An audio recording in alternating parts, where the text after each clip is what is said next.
Hi, everybody. Hope you can hear me. I'm doing okay. Hope you had a nice weekend. Hope you got to the beach sometime this summer. That looks like Hawaii. Yeah. I actually went to the beach this weekend. It was a little cool. The water was cold, but it was nice. Anyway, um, let's chat a tiny bit about the first exam. It's not for another week and a half. And what I mean by that is, so we're in week two. We're just starting week two now, of course. And we'll have the test at the end of week three. So I think what we're going to do is set the test dates for um, Friday through Sunday of next week, next weekend. You take the test anytime during that 3-day period. I'll provide more details as the exam comes up, but it will be a midterm, the first half of the material, which will probably take us through the Tuesday of next week. So I'll let you know exactly what will be on the test as we approach the test date. It depends some degree on how fast I go in lecture and a couple of other things. Want to make sure we can get some discussion material done before then too. Okay, any general questions about the exam? We still don't know the specifics, but any questions on any of the kind of general details of the format? Let me make sure my chat is up here. Anything? No? Okay. Let me go ahead and set things up here. There I am. Good. Good. Okay. Let me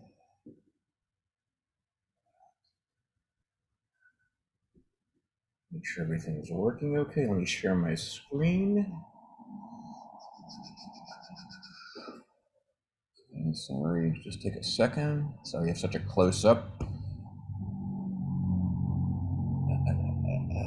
There it is. Good. So let me put this up here. Hopefully you're seeing me okay still. Good. Oh, actually, let me, I had a couple of videos to share you today. I forgot to put that in when I selected share screen. So do that again. All right, share sound, optimize for video, and here you go. There we go. Okay, so we spent the first two classes after the general introduction talking about auditory perception. And we were talking about a type of auditory perception that we often don't think about, which is not how we perceive things that make sound, but how we perceive things that structure sound after the sound is made. So human echolocation, of course, is a prime example of that, right? A sound source leaves from anywhere. It could be the mouth of a echolocator, or it could be the ambient sounds of a room. And what we were most interested in last week is how the reflecting surfaces of a room structure that sound and then bring sound back to a perceiver's ear so they can actually hear aspects of an environment that don't make sound, including obstacles, walls. For echolocation, it could be a parked car or a tree or something like that. If we're dealing with things like the entertainment industry, it can be structures in the set and how they reflect sound, and of course how they can be modified so the sound that you're hearing in a scene matches the sound that you're seeing.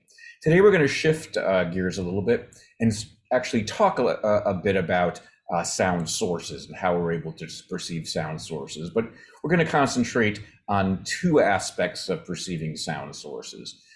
It will be auditory approach, which we'll be talking about first, and then music. Last week, you did talk about other aspects of hearing sound sources, being able to hear some very impressive detail of sound sources when it came to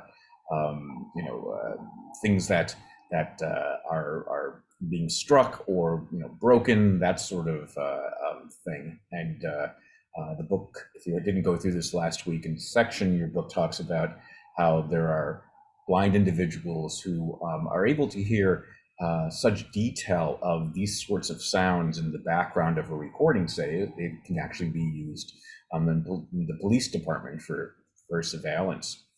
But we're going to talk today about, as I said, a specific type of auditory perception with regard to sound sources, and that's auditory approach. And I mentioned this when we went through our introduction, talking about what's called beat baseball. Let's get some things set up here. Good. I'll make sure I can see your questions in the chat. Okay, so let's talk about beat baseball. Now, beat baseball is kind of close to my heart because I think I mentioned when I started discussing the class that my background, the reason I got into perception is because my parents were both social workers who worked with the sensory impaired. My dad ran an agency for the blind in upstate New York, and my mom worked with deaf children and their families. And social work then was a little different from what it is now. I think there's still a component of social work that's like this, but a lot of folks that go into social work want to be therapists. My parents weren't actually therapists. They were individuals who found services for families and people that needed services to support them.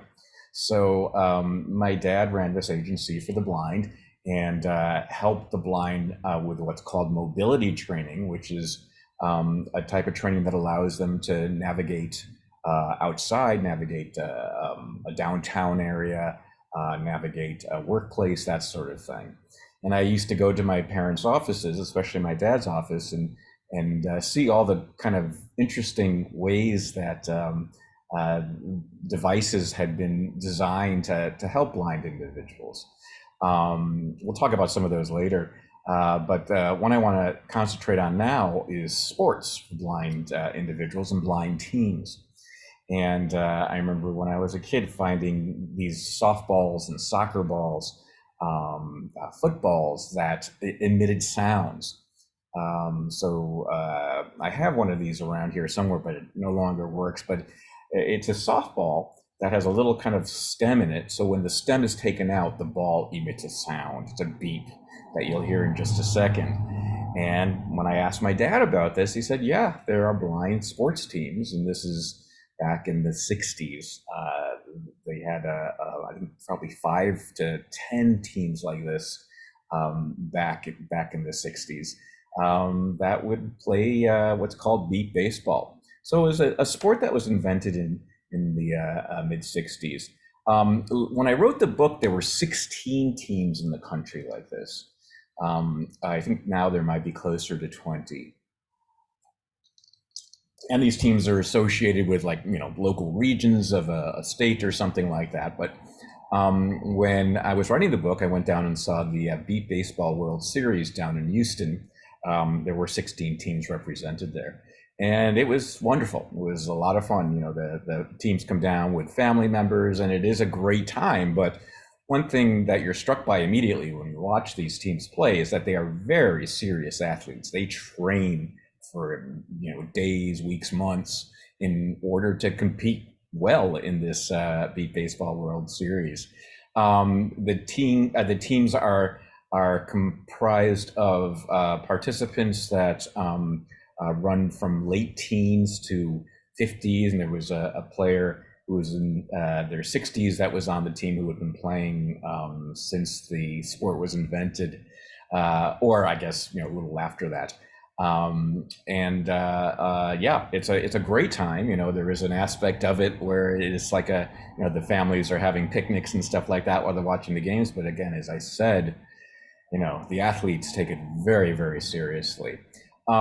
So let me show you a quick video of, I think I showed you part of this video before, but this will give you a sense of how it looks when it's played, and then we'll talk about the details of what's going on in the sport and how it's relevant to this big question that I'm asking about how our brains perceive an approaching sound source.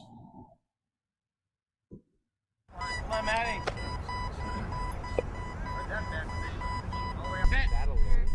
you can imagine running full speed in the darkness 100 feet toward a buzzing target, it's at first, if you're doing it for the first time, there's a lot of fear involved. Willing to sacrifice your body and potentially get hit with a lot, with a ball that's coming at you at a decent speed. Okay, that just kind of gives you a very quick view of what it looks like from the crowd. As you can see, things are a little different in the sport. The first thing that's obviously different is everyone's wearing blindfolds, and that is because there are different types of blindness, and you might be aware of this. I mean, yes, there is a total blindness where there's no light sensitivity whatsoever. Daniel Kish would be an example of that. He has prosthetic eyes, and there are players on these teams that also have prosthetic eyes for various reasons. But a lot of them have what's called light dark vision, where they can tell if it's light out or nighttime. They can see differences like that. Some have a little bit better vision, and they just want to make sure that it's equalized across all the players. So yes, all the players, except for 2 on the field, all the players do wear blindfolds. You'll also notice that the bases are bigger and make sounds themselves. So the ball makes a beep, like beep, beep, beep, beep, beep. The bases, which there are 2 of, make a buzzing sound, like a bzzz, like that. So here's how it works. The pitcher and catcher are sighted. And typically the pitcher and catcher are, relatives of some of the other team members. And the pitcher's job is to pitch the ball to the batter so they have a good chance of hitting it. So the pitcher and catcher are actually on the same team as the batter. And if you played baseball when you were a kid, a little league or something like that, you go through a period where, when you're very young, where the coach pitches to the players. And the idea is for the coach to put the ball in a location that the batter can hit it as easily as possible. So we're talking about really young kids, 7, 8, 9 years old. This kind of is where you move from hitting a ball off a T-ball to the next step is where the pitcher is actually on your team, and it's typically the coach. So it's the same type of thing. The pitcher is trying to let the batter hit the ball, and the catchers are also on the same team. So the batter is able to hit the ball often, and even though they're blind, they're using the sound of the beep, but they're also coordinating with the pitcher, so that the pitcher is telling the batter when they are releasing the ball, so the batter can time their swing that way.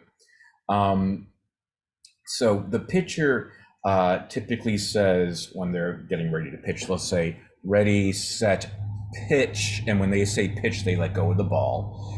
The batter then knows the ball is coming, and the batter will swing accordingly.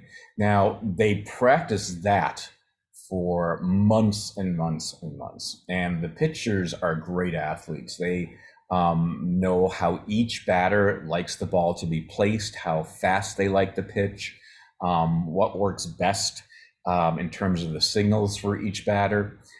So, they're hitting the ball more than half the time it's being pitched to them. They also have 4 strikes rather than 3 strikes. So if they miss the ball, they're given an extra 1 in order to hit it. So a lot of that kind of ability of the batter has to do with the coordination of the pitcher. So the ready, set, pitch signal helps the batter know, and that helps the coordination between the batter and the pitcher. Okay, they hit the ball. Then the ball typically goes into the field and bounces on the ground. And here's how the play works.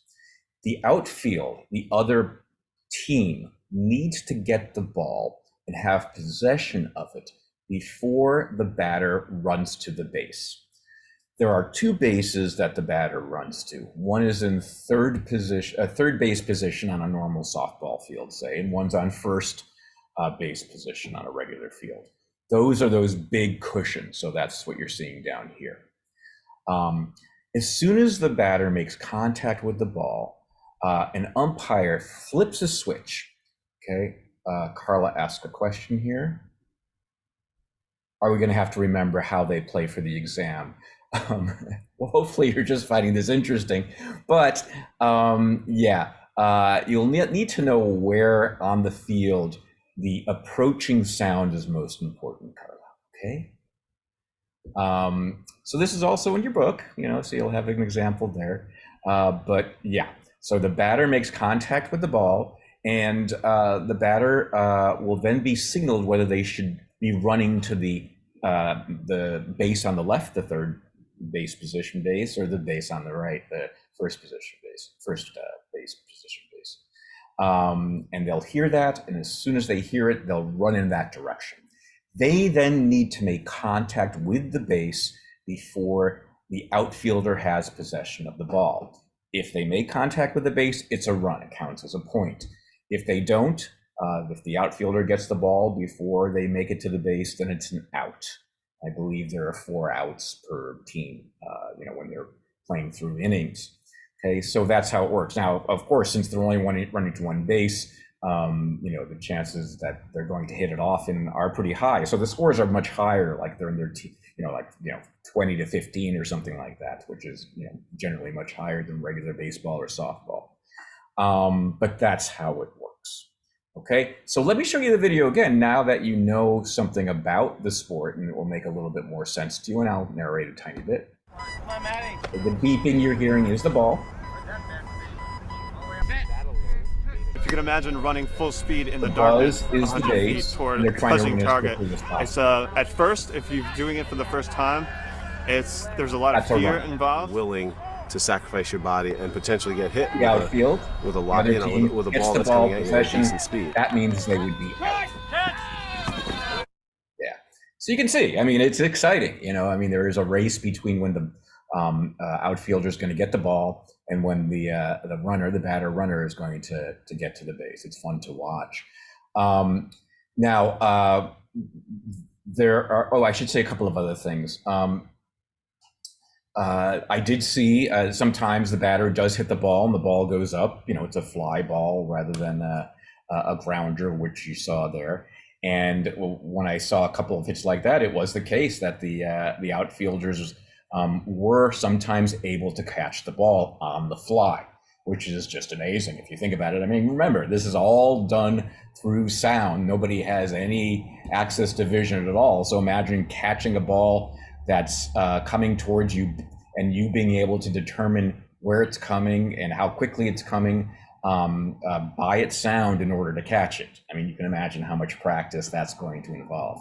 It doesn't happen a lot. Most of the balls, because it's a heavy ball, goes to the ground. But when I did see a couple of pop flies, people did catch them sometimes, which was pretty amazing. But what I'm most interested in here is how they're able to use sound in order to perform these tasks. As a perceptual psychologist, that's one of the questions you can ask. And I think it's most interesting to talk about this in the 2 different contexts of this game. Okay, in other words, Come on, Matty. Fielding and running, I think, is where the sound is most crucial. Let's talk about the fielder first. Okay. So you're out in the field. You saw this happening in the video. You're out in the field and you hear a ball hit by the batter, and now this beeping softball is coming towards your position. You need to dive on the ground and stop the ball and grab it, hold it up as quickly as possible. So the question is, how is this done? Because it's not an easy thing. You could imagine, you hear, if you're playing this newly, this is the first time you've ever played this sport, and you're, trying to do the best you can. You possibly would hear the ball coming to you and say, okay, I better jump to the ground and, stop the ball this way. That's a lot easier said than done, because if you jump to the ground too soon, you could certainly jump to the ground in a position that is not where the ball is rolling to. And the players I talked to said that this takes some practice, because you could, hear the ball hit to you and say, okay, here it comes. And you could jump too soon, jump to your right, say fall down on the ground to your right, where the ball actually passes you on the left, and you can't make the play. A run is scored. You're frustrated with your own play, right? So you gotta wait until the ball, you hear enough of the information of the ball coming towards you to make your jump to the ground. At the same time, you can't be late, right? Because if you hear the ball coming towards you, you want to make sure you're jumping in the right direction. You want to make sure still you're jumping soon enough so the ball doesn't pass you.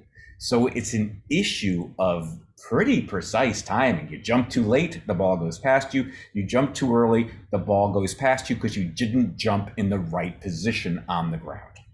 And the player said, yeah, this takes a lot of practice, and they spend a long time with someone throwing a ball towards you on the ground, and you have to know when precisely to jump.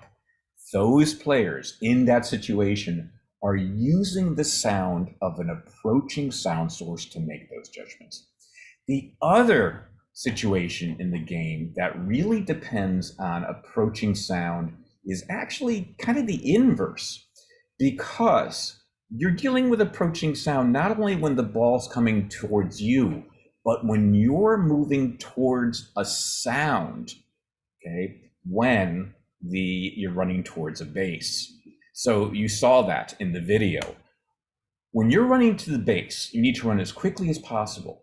And you're dealing with approaching sound there too. What's creating the approach is not a ball coming towards you, but you coming towards a sound. It's the same acoustic situation, actually. But here in this case, you're creating the approach, right? Rather than the ball creating, the sound source creating the approach. You talk to the folks, you talk to the players, and they say, you've got to run as quickly as possible. But then when you get to the position of the base, you have to open your arms up. So here's something. If you're a runner, you certainly know this, and even if you're not, it's intuitive. You run faster if you're pumping your arms, right? Could you imagine like running in a race and having your arms at the side? You wouldn't run fast, but pumping your arms really help you run fast. It just, adds to the coordination, it adds to kind of the muscular effort that helps you run fast. So when they run to the base, they're pumping their arms as hard as they can. However, if they were to continue to pump their arms as they made it to the base, they would have less of a chance of hitting the base than if they had their arms out like this. So they're running to the base as quickly as possible with their arms pumping. When they get very close to the base, they have to put their arms out like this to increase the chances that they're going to hit this big vertical padded upright base. Okay, so arm extension is another way that they're going to be using using an approaching sound source to know when to perform an act. In this case, it's that. That needs to be precise too. Okay, if they put their arms out too soon before they get very close to the base, it's going to slow them down. You don't run fast like this. Okay. If on the other hand, they want to run really fast and they pump their arms and they wait too long to put their arms out, there's a pretty good chance they're going to miss the base. So yeah, they're good at running generally towards the base, but when you're running fast, okay, you might not have the exact precision based on sound to know exactly where to run to. So it does serve you to have your arms out. If you put them out too soon, you're not going to run fast. If you put them out too late, you're going to miss the base. So these are both acts, jumping to the baseball, opening your arms, that are going to be dependent on sound source approach. Okay? And that's where science can tell us a little bit about what's going on. These are instances of what's called auditory anticipation or auditory approach. Got another cool example. But before I show you that, are there any questions anybody has about beat baseball? Often when I show folks this, they get interested in how the sport is played. Any questions about the game? Okay. I've got another game for you before we get into the science that I wanted to show you. I gave this talk, a talk about this this type of stuff about 3-4 years ago, and a blind individual who happened to be the audience came up and said, "You might be interested in another sport that uses sound source approach."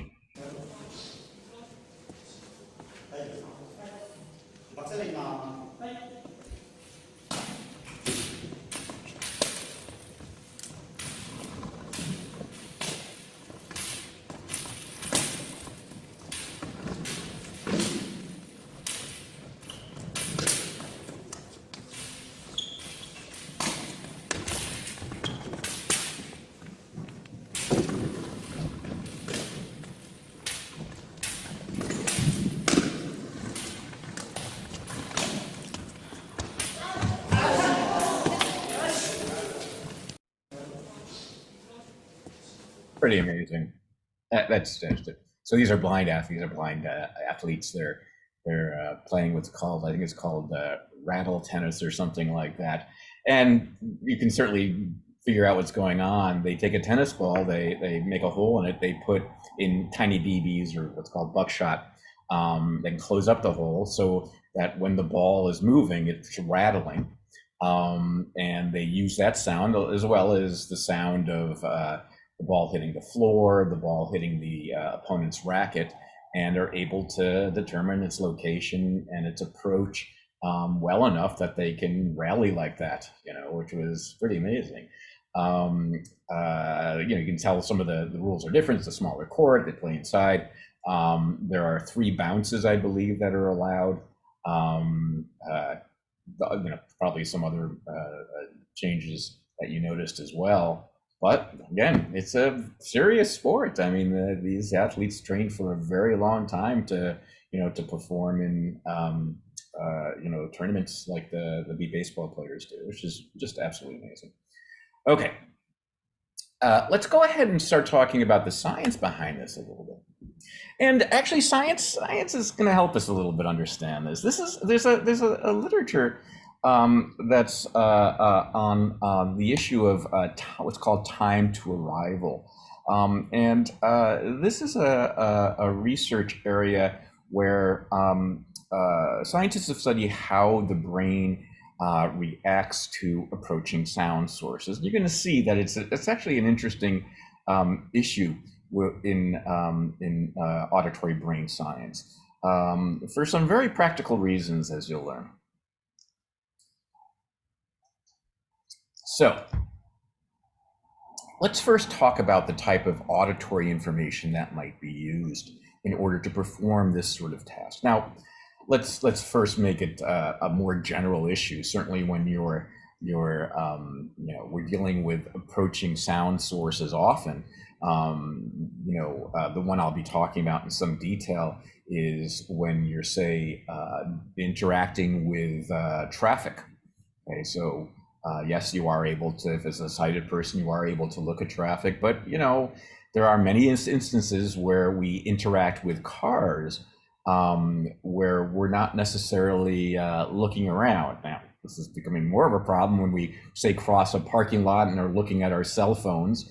There are cars all around us, and yeah, they're going slowly, and they can stop if they have to, if we walk in front of them, but it's a fairly dangerous situation. Even for cars going slowly, if they hit you, you can get pretty hurt. Of course, for older people, this could be very serious if they're hit by a slow-moving car.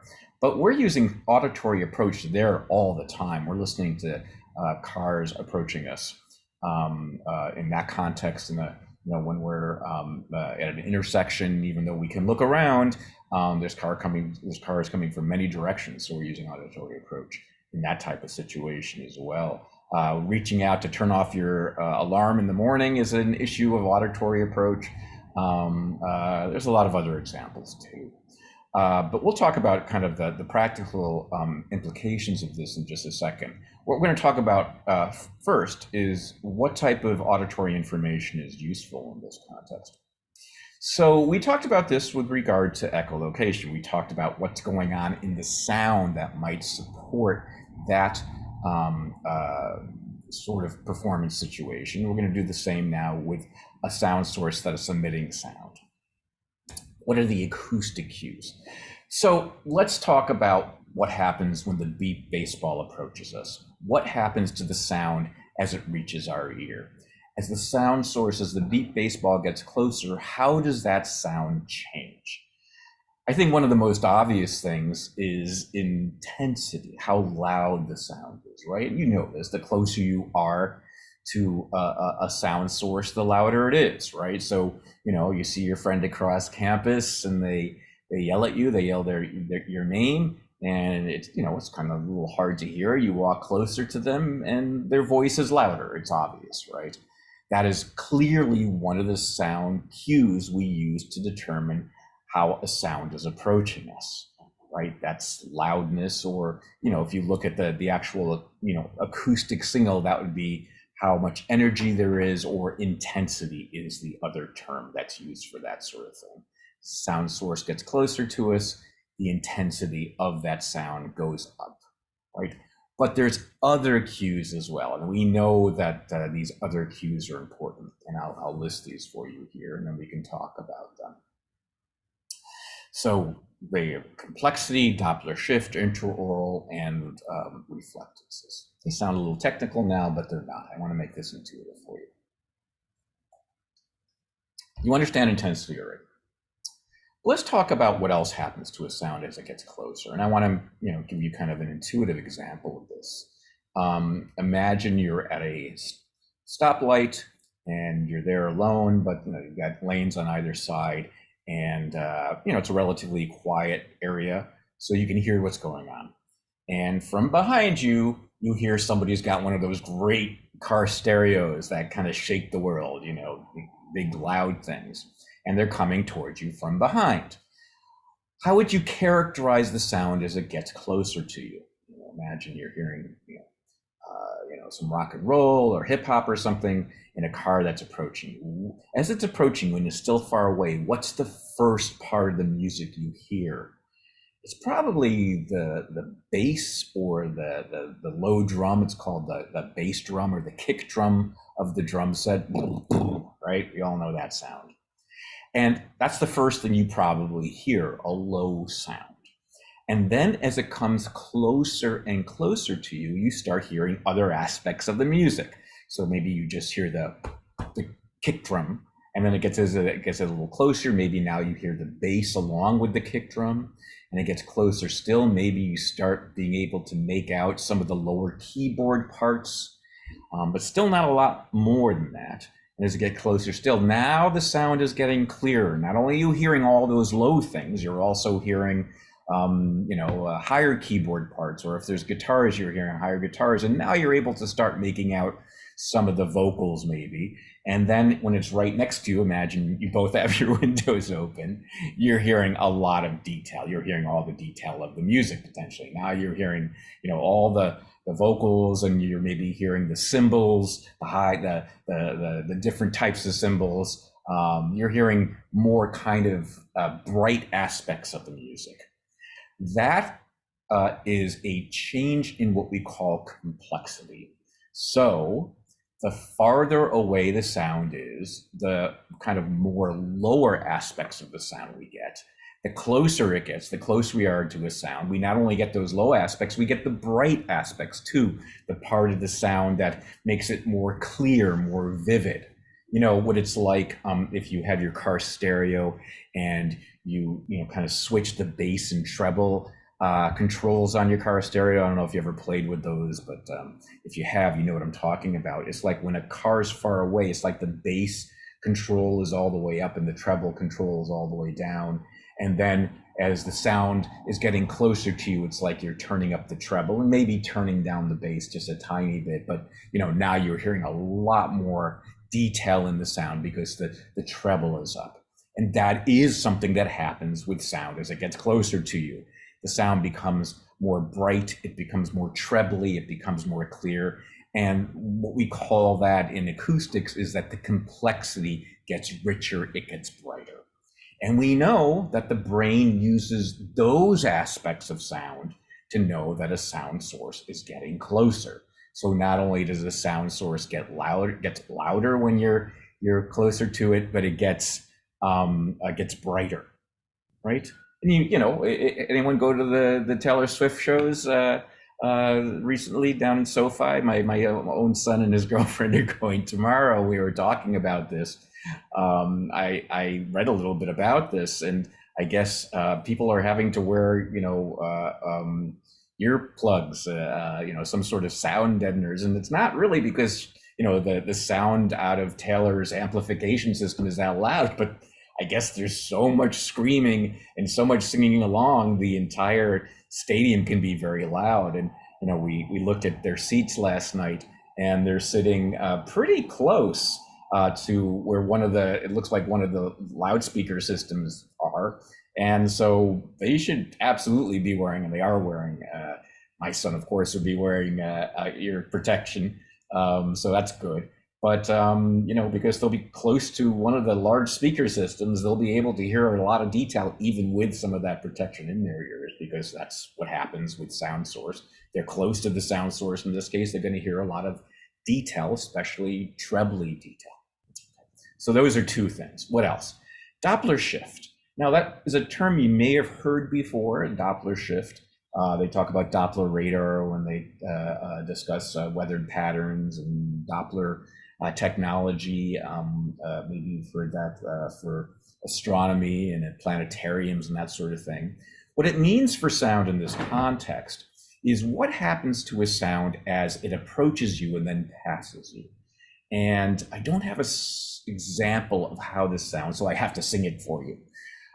So imagine you're standing on the side of the road, you have your eyes closed, and you hear a siren coming towards you. Say it's an ambulance siren, and this will be kind of an old European style ambulance siren that's going da da da da. So maybe if you watch Mission Impossible, that's the sirens they have on ambulances and police cars in France. They make that type of sound. They go da da da da, and if it just passes you, it's going to sound like this. Da da da da da da da da da.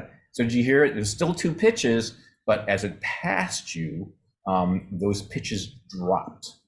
If you're standing on the waiting for a train to pass you at a railroad crossing, you'll hear the whistle.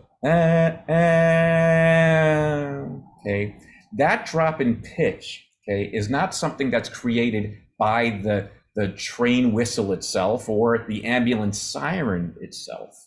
It is an interaction of that sound source and how the sound changes at your position.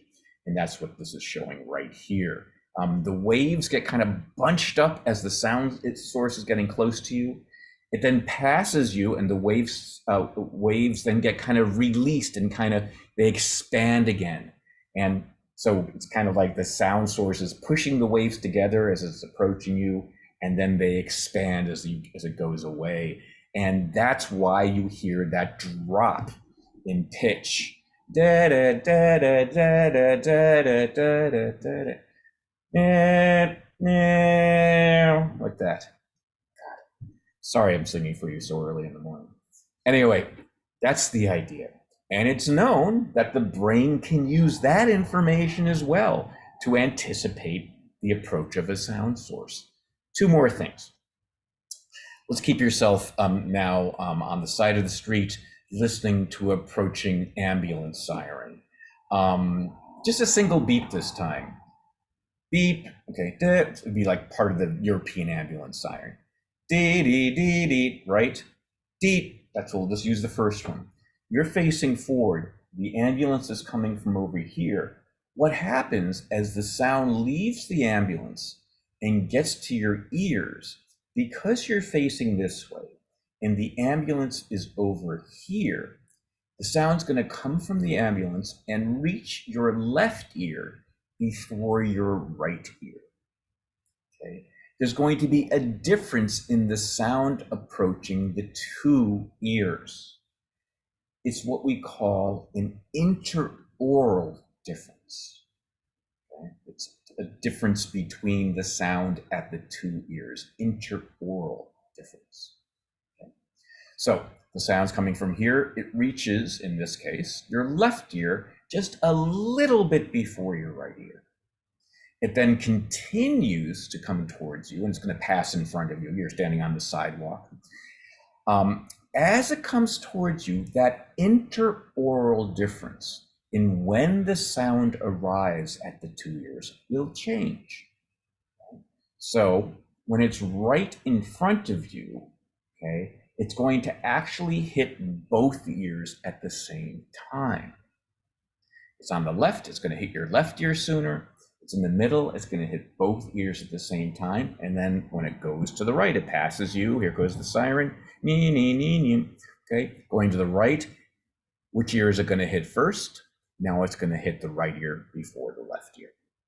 Okay, so that change in interaural information also tells the brain something about the approach and then the receding of the sound source. And it's not just that it's going to be switching from favoring the left ear over the right ear and then equal to both ears and now favoring the right ear over the left ear. Okay, it's going to be how much it's favoring. So just making sure you can see my image here. So here's the sound source way out here. Right now, it's going to favor the left ear over the right ear a lot. But then as it starts coming to the middle, yes, it's going to hit the left ear before the right ear, but with less of a difference until it's right in the middle and it's going to hit both ears at the same time. And now it's going to hit the right ear before the left ear, but not that much of a difference. But now as it goes way out here, it's going to hit the right ear before the left ear with a bigger difference. So those changing, continuously changing interaural differences gives the brain information about the approach of a sound source.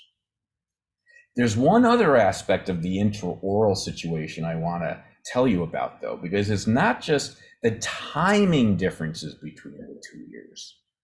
It's also how loud the sound is across the two ears.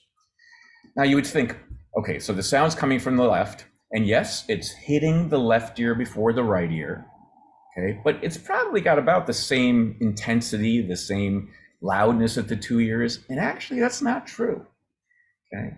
The sound has to travel a little bit longer to the right ear than the left ear, but in addition to that, believe it or not, your head acts as a sound obstruction.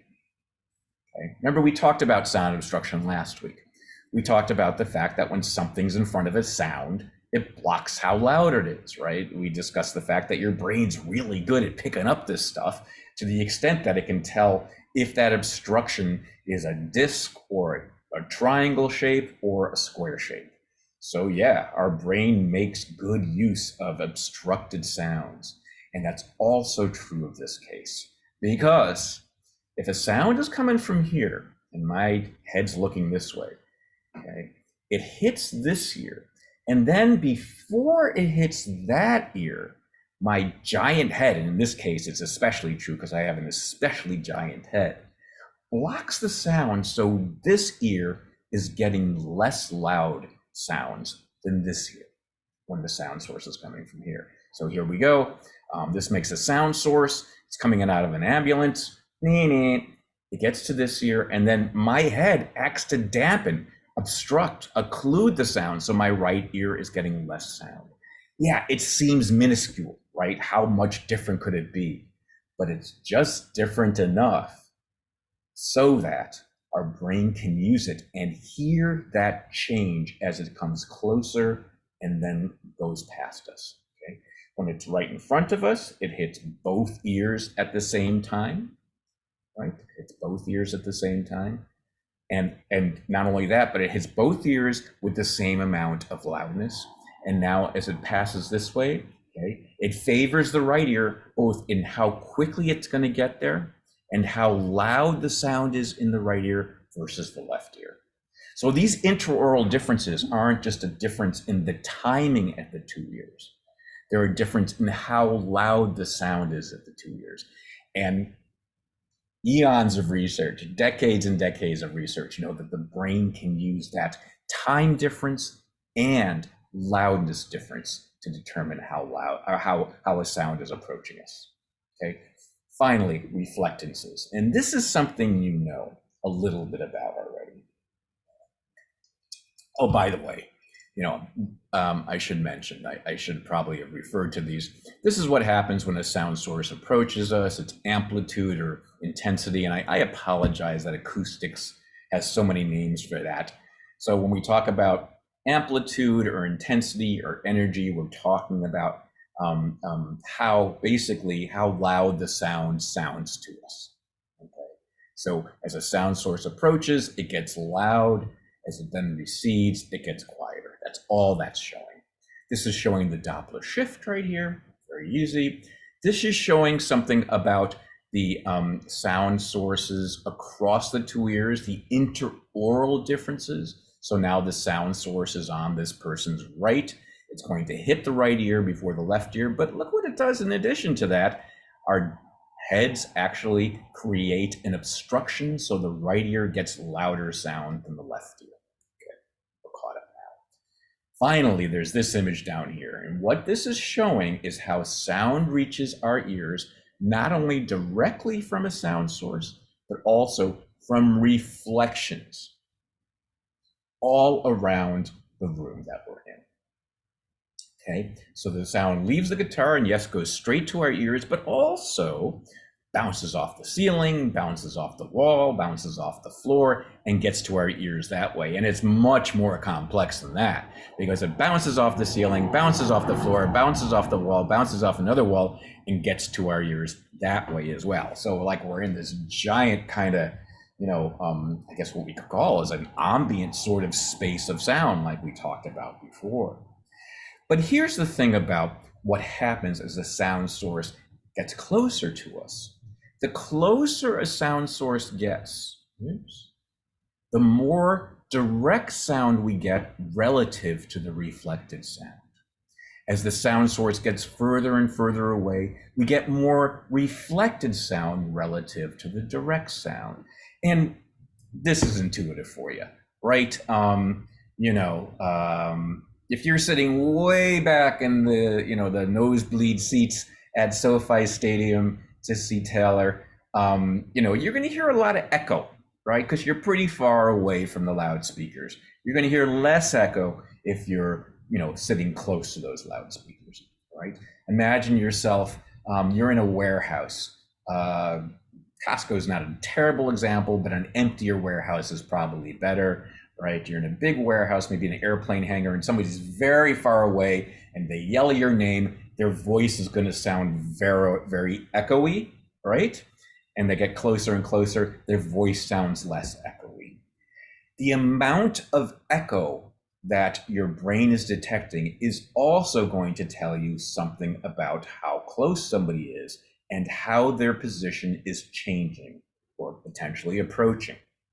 And we know that this echo information, or more generally, the amount of direct sound versus reflected sound, the amount of direct versus reflectances is going to tell us something about how the sound source is approaching. Again, there's research showing that the human brain can use this cue as well to judge the approach of a sound source. Okay. Cool. So how many do we have there? We have intensity, we have complexity, we have Doppler shift, we have interaural, which has kind of two things to it, and we have reflectances. That's a lot.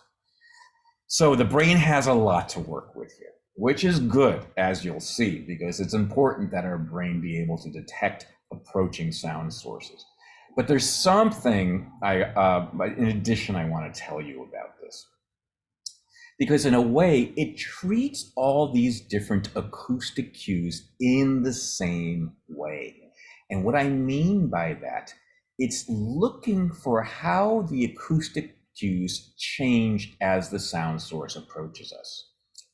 It's a tiny bit more complicated than that. So, certainly as the sound source gets louder, okay, that means it's coming closer to us. This as the sound source gets brighter, more kind of trebly, more detailed, that means it's coming closer to us. As the pitch, of the Doppler shift drops like that, it's getting closer to us. Okay, all this you just learned, okay? But it's more than that. Because let's talk about sound source. Let's go up here. look at this graph here. This will make it easy for you. As this is showing what happens to the amplitude and therefore the loudness of a sound as it gets consistently closer to you. Okay, imagine now a car is just going 10 miles an hour. It's a slow car, maybe it's in a parking lot or something like that, but it's going at a regular speed. It's not changing its speed at all. Okay.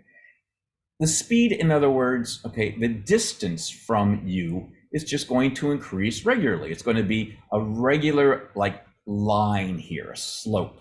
Just going like that, it'd be like a diagonal, a straight diagonal line as the sound source gets close to you. Its distance would be a straight diagonal line. Here it comes. Now it's 20 feet. Now it's 19 feet. Now it's 18 feet. So it's just going to be a straight line.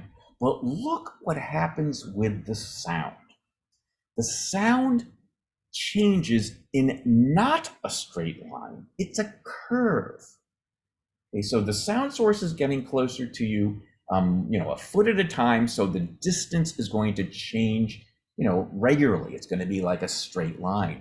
But as the sound gets closer to you, its loudness does not change in a straight line.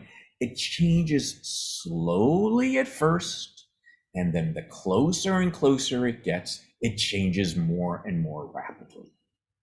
Okay, do you get that idea here from this? I want to make this intuitive. This is intuitive as possible. I don't care that you know that this is an exponential increase or a logarithmic increase. I don't care about that. What I care about is that even though the car is coming, foot by foot closer to you, the sound intensity doesn't change in exactly the same way. Yeah, it gets louder, but at first, as it's getting closer, it doesn't change that much. But as it gets closer and closer, the rate at which it changes increases. And then, of course, as it's receding, even though it's going foot by foot, and if you were to just map out the distance change because it's going at a constant velocity, it would be a straight line just like this. That's not what happens to the sound loudness. As the car recedes and goes further away, its loudness drops quickly at first, and then it starts to flatten out a little bit. The fact that these are curves and not straight diagonal lines is something your brain uses. Okay. If I were just mapping out distance here, it would be straight lines. But what happens with sound is not exactly that. By the way, for those of you that are interested in the physics of sound, this is just what happens with sound as a sound source, leaves a sound maker, my voice, an ambulance siren, whatever. Okay, its rate of change in its intensity doesn't change kind of consistently over space. It changes quickly at first, and then it changes more slowly. So that's exactly why you see these curves. This curve is not just true of amplitude or intensity, it's also true of complexity. So as that car is coming towards you, its bass parts are heard for a long time, and you then start hearing more clarity, but then as it gets really close to you, that clarity kind of increases at a faster rate than it did before. That's true of the Doppler shift, that's true of interaural, it's true of everything. What your brain is actually listening for is not just the changes in those dimensions, but the rate of change of those dimensions. Now, that could be mathematically complex if you want to make it, but it's not important that you understand those mathematical complexities for this class. Just know that as the sound source gets closer to you, we're talking about amplitude, okay?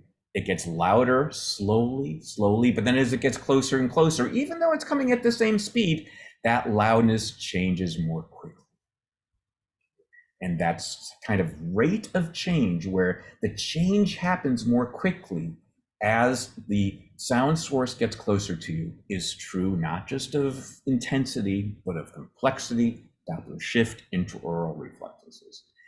That's what's going to tell the brain when the sound source is coming. That's what's going to tell the brain when the sound source is coming. So let's put ourselves back on the beep baseball field, okay? Here I am, Rosenblum, the beep baseball player. I'm blindfolded. I hear the ball is being hit to my position. Let's pretend I've practiced for years now, and I'm very good at this. And so what my brain's going to do is, yes, it's going to listen to the approaching sound source, but it's going to be listening to a particular aspect of the approaching sound source. Let's stick with how loud it is, just because it makes it intuitive. I am going to listen to how quickly the sound gets loud as it's approaching me. At first, the loudness, I just want to make sure you guys can see me. As the sound source gets louder, I assume you're seeing me. Yeah, you would let me know if you're not seeing me.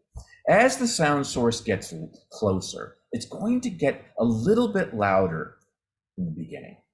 But then, as it's getting even closer, that rate of which the loudness change is going to increase. So it's going to be something like beep, beep, beep, beep, beep, beep, beep, beep, beep, beep, beep, beep. Hey, that's not bad. That gives you a good sense, right? At first, it doesn't change too much. Beep, beep, beep, beep, beep, beep, beep, beep, beep, beep, beep. But then as it gets really close, that change increases. That rate of change increases. So here it comes. Beep, beep, beep, beep, beep, beep, beep. Okay, should I jump yet? No, it's changing just a little bit.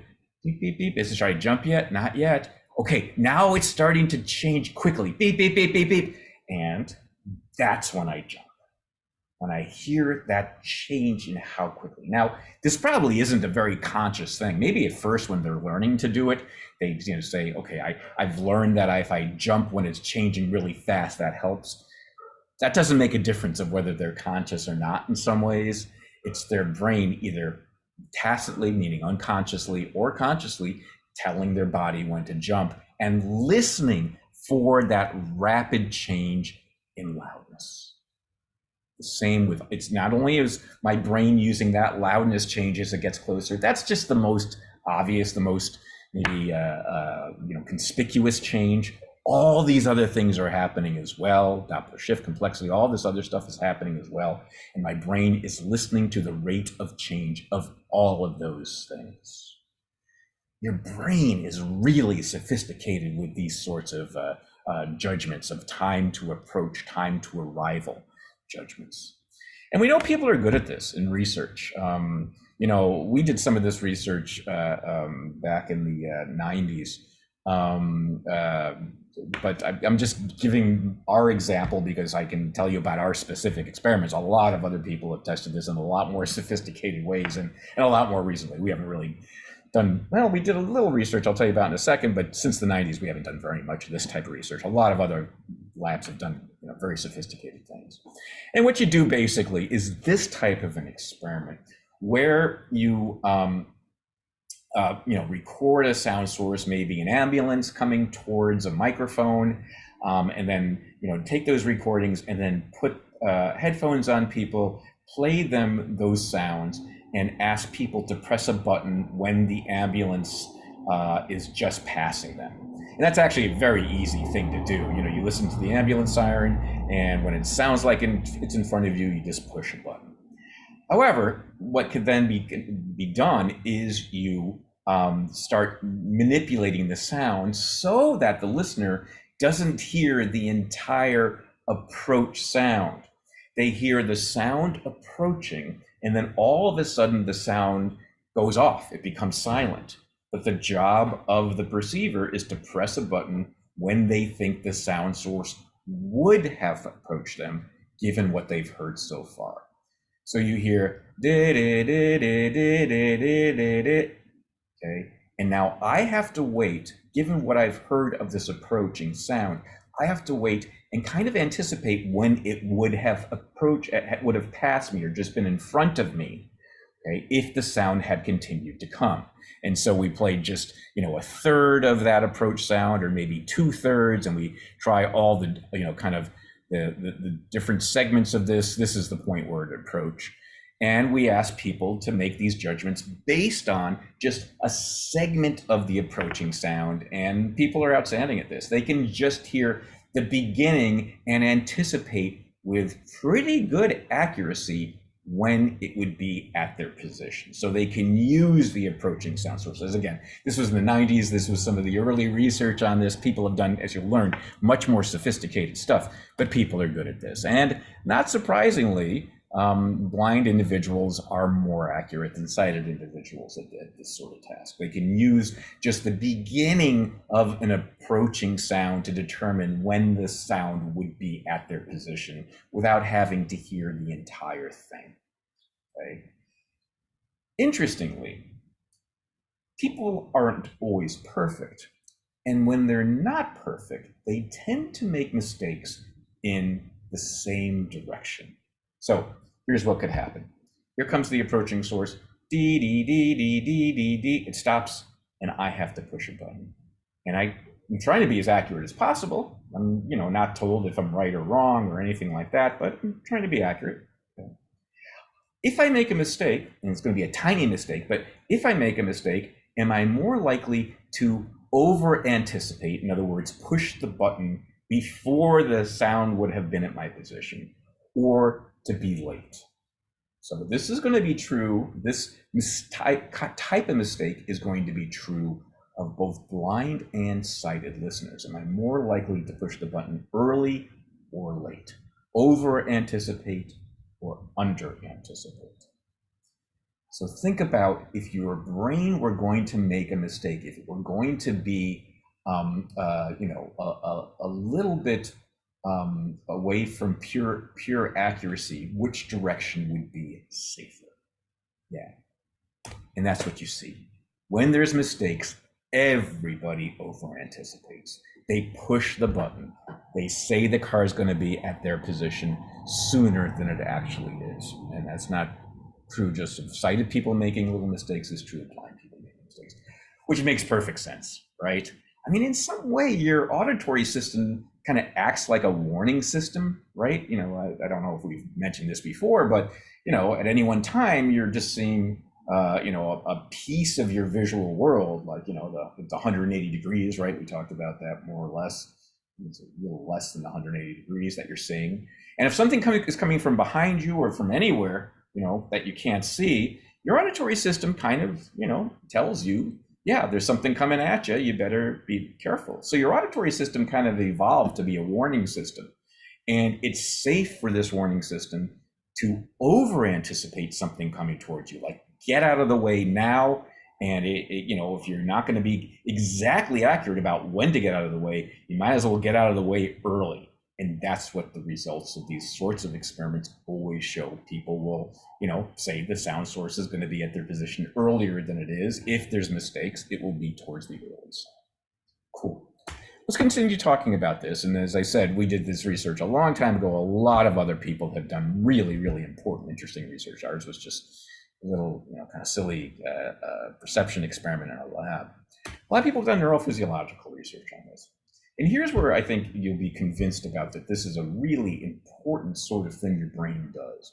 Because what you find is that when you scan a brain that's listening to approaching sound sources, your brain, your auditory brain, typically we're talking about this area, but other areas as well, seems to respond differently to an approaching sound source versus a sound source that's not approaching, or a sound source that's, kind of leaving our position. It's receding, it's moving away. When a sound source that's, increasing intensity is coming towards us, areas associated with things like attention and reactivity, what we call motor reactivity, get activated. So yeah, here comes a sound source. You're hearing something out in the world. And say it's stationary right now. Okay? It's just sitting here. Beep, beep, beep, beep, beep. It's not changing. Okay. At that point, your parts of the brain that are associated with hearing will get activated, right? Maybe some other aspects, other areas of the brain might get activated, but nothing related to attention yet. And then all of a sudden, this sound source starts moving towards us. At that point, even if we have no task that involves moving out of the way or pushing a button or anything like that. We're just asked to sit in a scanner and listen. Parts of our brains that are associated with heightened attention and reaction, meaning, the body is about to get engaged to perform some movement, get automatically activated. And you could imagine this, right? Hearing beep, beep, beep, beep, beep, beep, beep, beep, beep, beep. And all of a sudden you're hearing beep, beep, beep, beep, beep, beep, beep, and it's getting louder. You're going to be more attentive probably, and maybe you could imagine your muscles might tense up in a way to kind of react, which is interesting. It's really, I'm going to tell you a little anecdote about when my kids were super young. We're talking about 6 months old, something like that, maybe a little older than that, 6 to 10 months. So. And I used to walk around the neighborhood with them in baby Bjorns. You know what those are? I don't know if you have kids or if you have nieces and nephews. But those are the things that parents wear on their front that kind of hold the baby on. Okay, it's kind of like, we're strapping the baby onto your front. And they're great, actually. It's really, I really like those when we were able to use them. And I think the kids like them too. They think it's kind of fun to hang off, and mom and dad kind of let their flying. And I remember both kids did this. They liked, when they were in the baby Bjorn, to grab my fingers like this. They'd have their little hands on my fingers, like almost like they're riding a motorcycle. Right? But here's what I remember, that when I was walking down the street, and cars would come towards them. We'd be, of course, in a safe place, and the cars were certainly avoiding us, but they'd be coming from the front. What they would do is when they saw a car coming towards them, they visually saw a car coming towards them, they would squeeze my little fingers, and it was almost as if the rate of their squeezing was coordinated with the rate the car was coming towards me. The closer the car came, the more they squeezed my fingers. That's kind of cute. So they're visually reacting to an approaching object coming to them. You have to be a perception nerd to kind of notice these things, I guess. But I also noticed that not only that happened when the car was visible to them, it was also true when the car was invisible to them. When a baby Bjorn, you can't see very much on your side or in your back because you're on daddy or mommy's chest.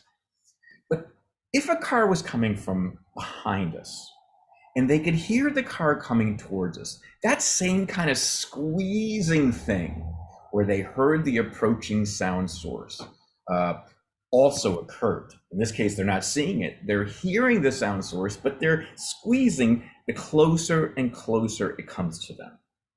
And it's a cute anecdote, right? I thought it was kind of cool, but there's tons of research to show probably as early as you can be tested, which means, probably when you were born or very soon after that, you were really attuned, your brain was really attuned to these approaching sound sources. That's what the research shows. And now it's something ingrained in the brain when something's approaching us, when a sound source is approaching us. Not only do the auditory parts of our brain light up, the parts associated with attention and the parts associated with reacting also. And it's not just true about kind of the spread of activation as a sound source is approaching us.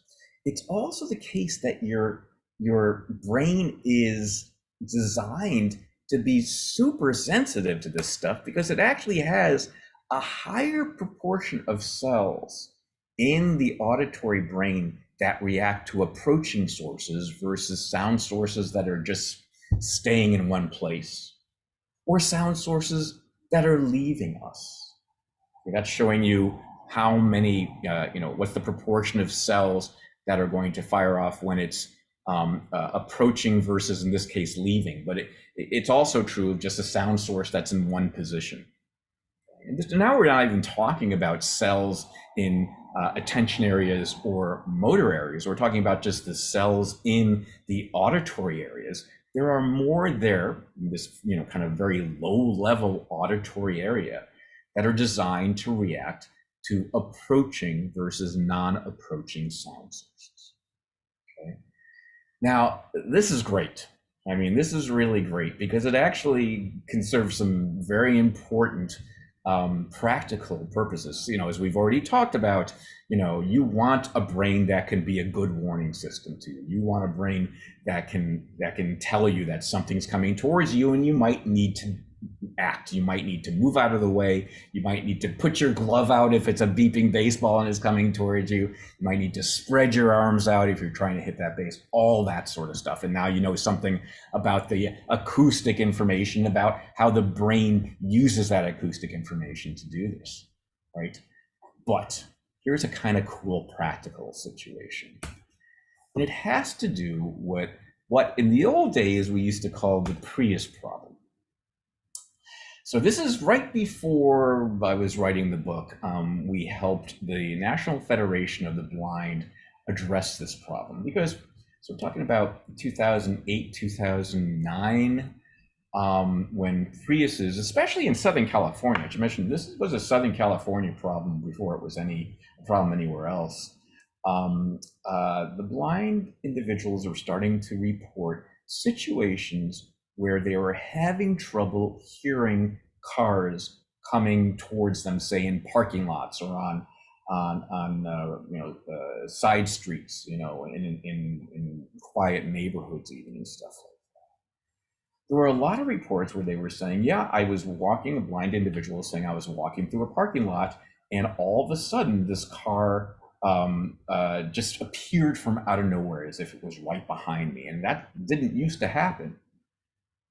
And as it turns out, they were reporting most of these incidents had to do with cars that were either hybrid or electric. Now, back in 2008, there were not nearly as many as there are now. The most common by far was the Toyota Prius.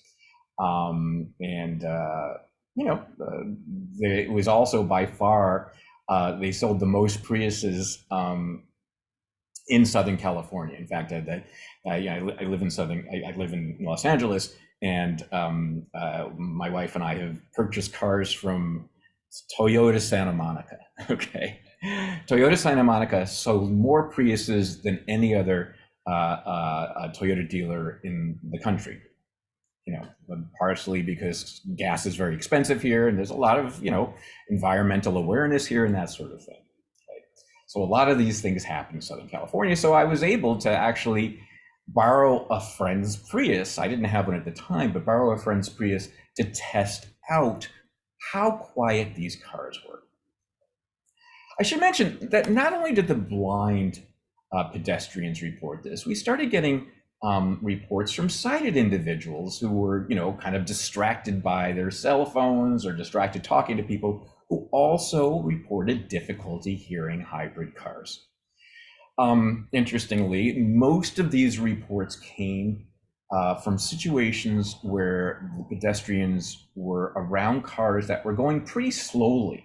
They said that, they're hearing cars, like if the car's passing them, say going 20 miles an hour, they're not having trouble hearing a car, even if it is a Prius. Right? It's when the cars are going slowly and when they're in their what's called electric mode. And if you know something about hybrid cars, when they move from the electric power to the gas power, there's a difference in how loud the sound of the engine is. Right? If you have a Prius, your family has a Prius, maybe the first time you were in there, and you were stopped at a stoplight, and the gas engine goes off, it's just working on the electric engine, you might have worried that the car stalled, right? That was very common with the early hybrids. Everyone would worry, say, oh no, and they push the start button again, and the car would go off, and then they'd be stuck at a stoplight. That was the old days. Okay. The National Federation of the Blind contacted us, and because we had done that old study back in the early 90s about hearing approaching sounds, and they said, can you help us with this? Can you help determine whether people are in fact having trouble hearing approaching Priuses and that sort of hybrid car? And we said, sure. So another lab, not us, before we started getting into this, had tested the difference in a Prius and what we call internal combustion engine cars. ICE stands for internal combustion. And in our case, it was a Camry.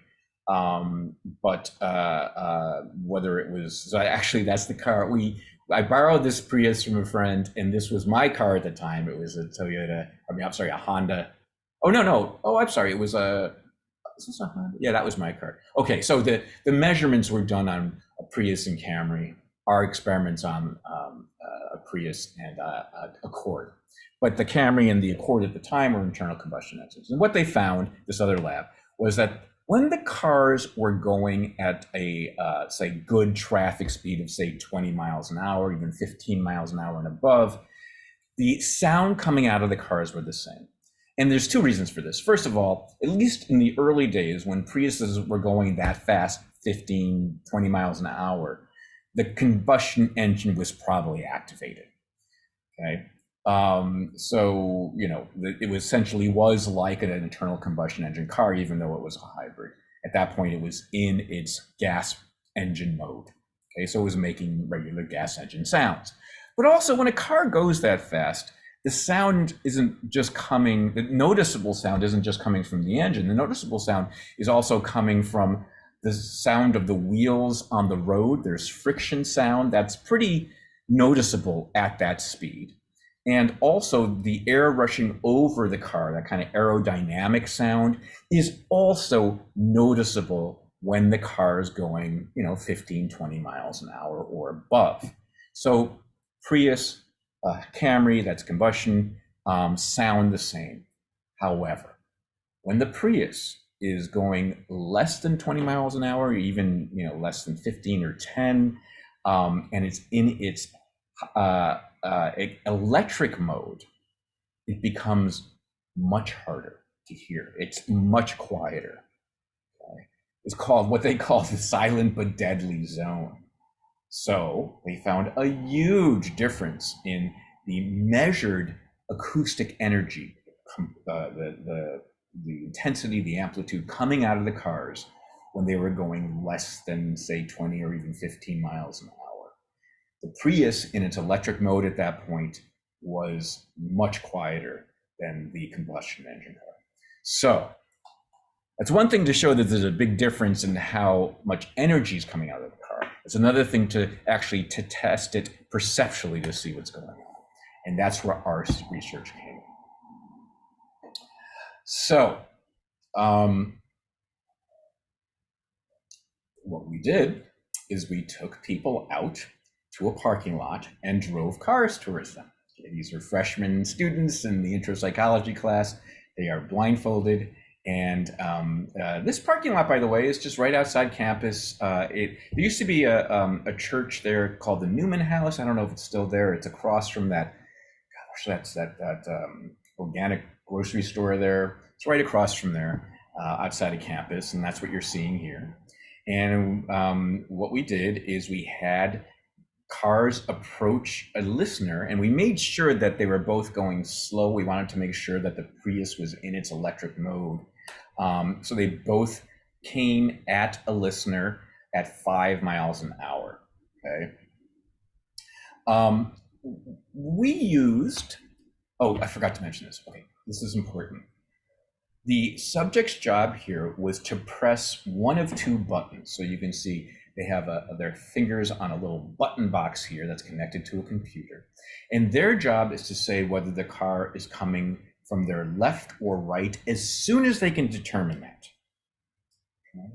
So, you know, we're not asking them to press the button when the car is in front of them. We're saying, okay, the cars are either going to come from your left side, in this case, it would be from the left side of the listener, or from the right side. And as soon as you can determine whether it's coming from your left or right, press a button for us. Tell us of whether it's coming from. And we wanted to do that to make sure that they were not only hearing the presence of the car, but knew something about the direction of the car. So if they had to, they could move out of the way in the right direction or something like that.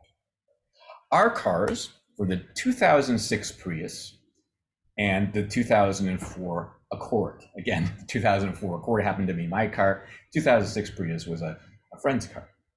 I have recordings of these cars coming towards a microphone. Here is the, let me play the Accord first. Let me make sure it's up as loud as it can be. And so you'll hear, these are both quiet cars. I mean, you know, a Honda combustion engine, a Honda Accord combustion engine car is designed to be pretty quiet. but I think you'll notice it's at least something you can hear. Oops. Yeah, there it is. Yeesh, that's really quiet. Hopefully if you have headphones on, you can hear it. If not, I apologize. Can't get it any louder.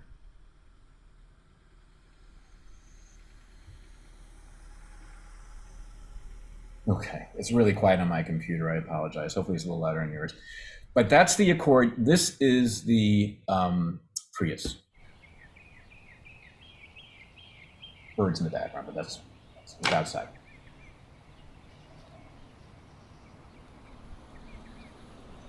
You know, that's a louder recording. Hold on just a second. Let me see if I can do something with this. I'm not sure why this is happening. Ah, that's what it is. Okay. Let me turn up. Yeah. Okay. Let me do this again. This is the Accord.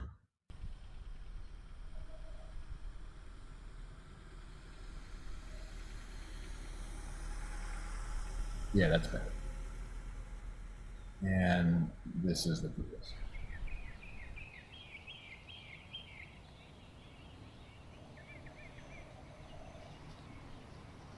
And you can hear the Prius, but as it turns out, not until it's very, very close. So how close do these cars have to be to the listener in order to make an accurate judgment about whether it's coming from the left or right? And this represents the results. Subjects could accurately tell whether the Honda Accord and its combustion engine was coming from the left or the right when it was about 22 feet away from the listener. So maybe a little bit less than that. Nah, probably about that. It's about 22 feet. It's hard to tell from that picture. They could push the button and say, oh yeah, it's coming from the left. Or yeah, it's coming from the right when it's 22 feet away. But when it came to the Prius in its electric mode, going at that same speed, subjects could not accurately tell it was coming from the left or the right until it passed them by a foot. In other words, they would not know what direction it was coming from until it was too late. So they were much more accurate with the Accord, which was a combustion engine car, and much faster. Okay. So the National Federation of the Blind were absolutely correct on this. Priuses are less audible. And that's going to be true of a Prius or any other hybrid going at lower speed. And now we know there's now a lot more electric and hybrid cars out in the market, Teslas and Nissans and Audis, and I think most major car companies have, you know, electric cars and hybrid versions of many of their top models, and that's absolutely the case. But at the same time, while we were doing this research, the National Highway Transportation Safety Administration came out with injury research showing that when it came to pedestrian incidents with slow-moving cars, a disproportionately higher number of those accidents, pedestrian car accidents at slow speeds, were with hybrid than combustion engine cars. It's a real issue, in other words. It's not just a perceptual issue. It's not just an acoustic issue. It's not just a perceptual issue. It's a safety issue where people were getting hurt more often with hybrid and electric cars at slow speeds than they were with combustion engine cars. So you're probably thinking, well, if it's going slow speed, you know, like in parking lots, how dangerous is it? I mean, is it any more dangerous than a bicycle or something? And so I was interviewed at one point and was asked, what's the difference between a bicycle coming at you at that speed or a car coming at you at that speed? Bicycles are very quiet. That's hard to hear. What's the difference? And I said, oh, about 2 tons. Because a car coming at you at that speed can still do serious damage to your body. And as I said, especially for elderly people, they get knocked over, and if they break a hip or something, it can be devastating.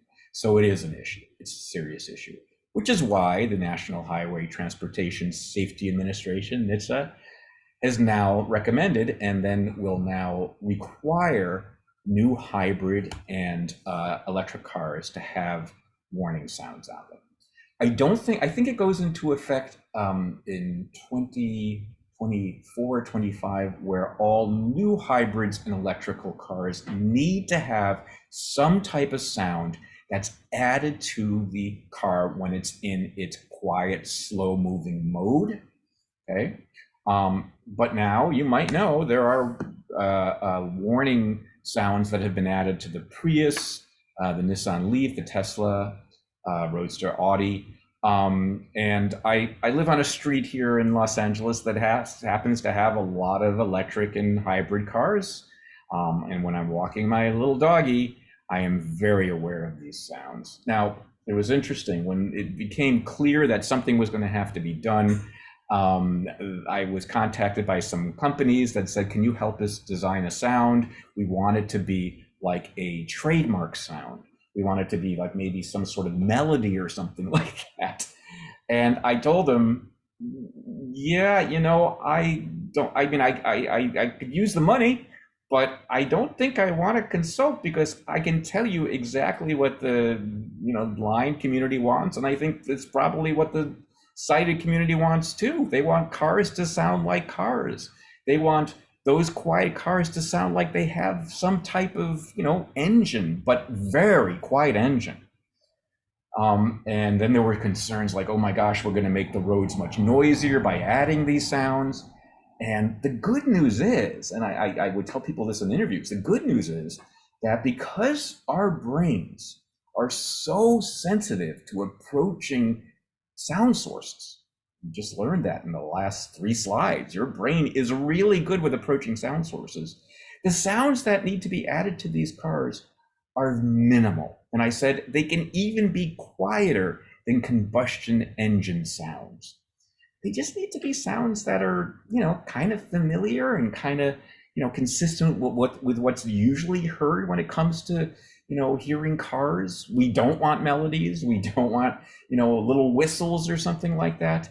And at least in my experience, listening to cars here when I'm walking my dog, most companies have followed that. They haven't followed my advice. Other companies or other organizations have made these recommendations too. Cars should sound like cars. But the good news is these sounds that have been added do sound like little engines. Maybe sometimes they sound a little bit kind of futuristic, like a bzzz sort of kind of sound to kind of, Audis have kind of like, it sounds kind of like you guys don't know the Jetsons, but the Jetsons had a flying car sound that was like that. The Audi sounds a tiny bit like that, but it's not unpleasant at all. The Teslas have kind of a hum, right? And they all sound a little different, but they all sound like cars. And they're quiet. They sound quieter than combustion engine cars. Again, you have your brains to thank for that. Your brains are super sensitive to approaching sounds, which allow very little sound to engage them in order to perceive things that are approaching you. So it's a good thing, right? We don't want the world to sound noisier because we're adding sounds to cars. Your super sensitive brain that's super sensitive to approaching sound sources can be thanked for that. Okay, cool. This would be a good time for a break since that ends our discussion of approaching sound sources. Any questions before we take our little break? Okay, let's take our break and come back in 10 minutes. So about 10:40.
Okay, everybody doing all right? Any questions?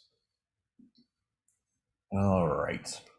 Then we're going to shift topics here and finish up our discussion of auditory perception, talking about music perception. As I said, this is one of my favorite topics because I'm a musician by hobby, and I'm in a couple of bands right now, performing bands right now. And so I'm teaching, for those of you that are interested in music, I'm teaching a psychology and music class for majors in the spring, I think, of next year. So anyway, we'll follow pretty much the organization of the book when it comes to these topics, but we'll talk about some things in a little bit more depth. Okay, so let's do this. One of the things that's often discussed when when we talk about music is the something called perfect pitch, and there's different kind of understandings in the public about what's meant by perfect pitch. But really, what I'm interested in with regard to perfect pitch is how people sing. Now, I got to tell you a little bit about my history in singing. Never been a very good singer. But I've been taking singing lessons for the past couple of years, because the bands I perform in kind of require backup singing, and it's gotten a little bit better, I think. I have the right technique and things like that. But I don't know about you folks, but there are people that seem to be born having good voices and people that don't. The interesting thing is, though, for those of us that maybe weren't born having a great voice, it really has relatively little to do with how we process music, but maybe a lack of a certain type of muscular coordination than anything else. But then there are these folks that are just terrific. They come out and they're singing at a very young age, and they kind of have a natural kind of timbre that sounds really pretty. They have a vibrato, that sort of thing. I was interested in what the kind of the variance is like. I mean, are there good singers like them and bad singers like the rest of us? You watch, The Voice or America's Next, whatever it is, and you get the sense that it is something either you're born with to be very, very good, or you have no ability to do it. But I have to say, a lot of your favorite pop stars, okay, maybe not a lot of them, but many of them had to work at it. They didn't necessarily have the ability to come out and sing right away. Certainly Dave Grohl would be a great example of this, the Foo Fighters. He never considered himself a singer at all, and he decided he would take lessons too, so he could actually front this band after his original band Nirvana broke up. And he talks about going to singing lessons, and it doesn't have this pure Adele sort of voice, but he has a very expressive and very usable voice. So I was really interested in what the differences are, and what people who are not trained or don't have this kind of innate ability to sing, how good are they?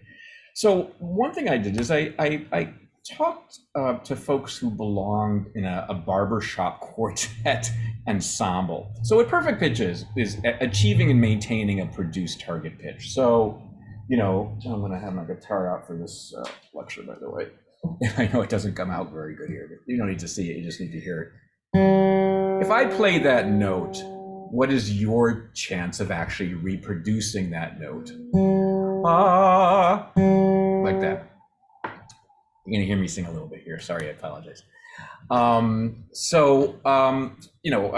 They're very simple ways of measuring whether you're accurate or not, whether you're consistent and that sort of thing.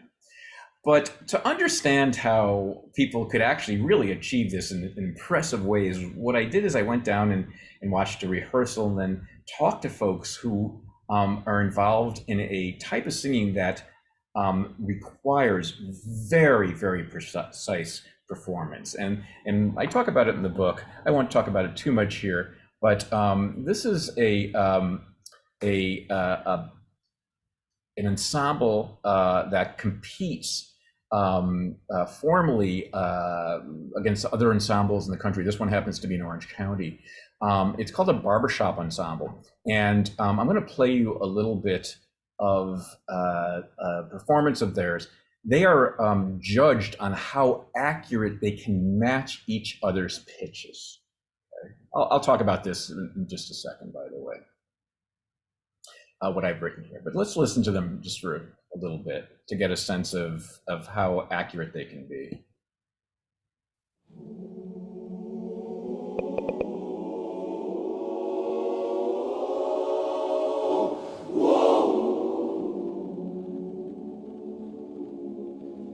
It's gonna take a couple of seconds to get going here.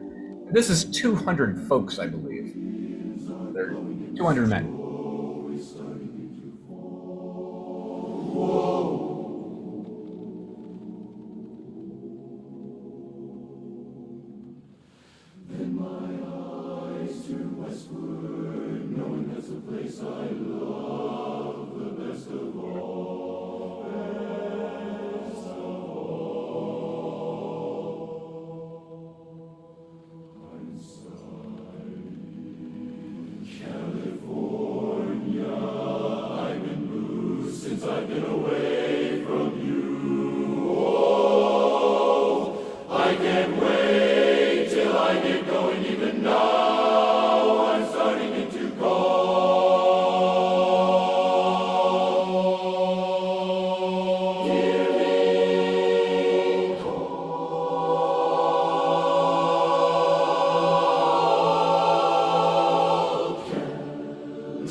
Okay, you get the idea.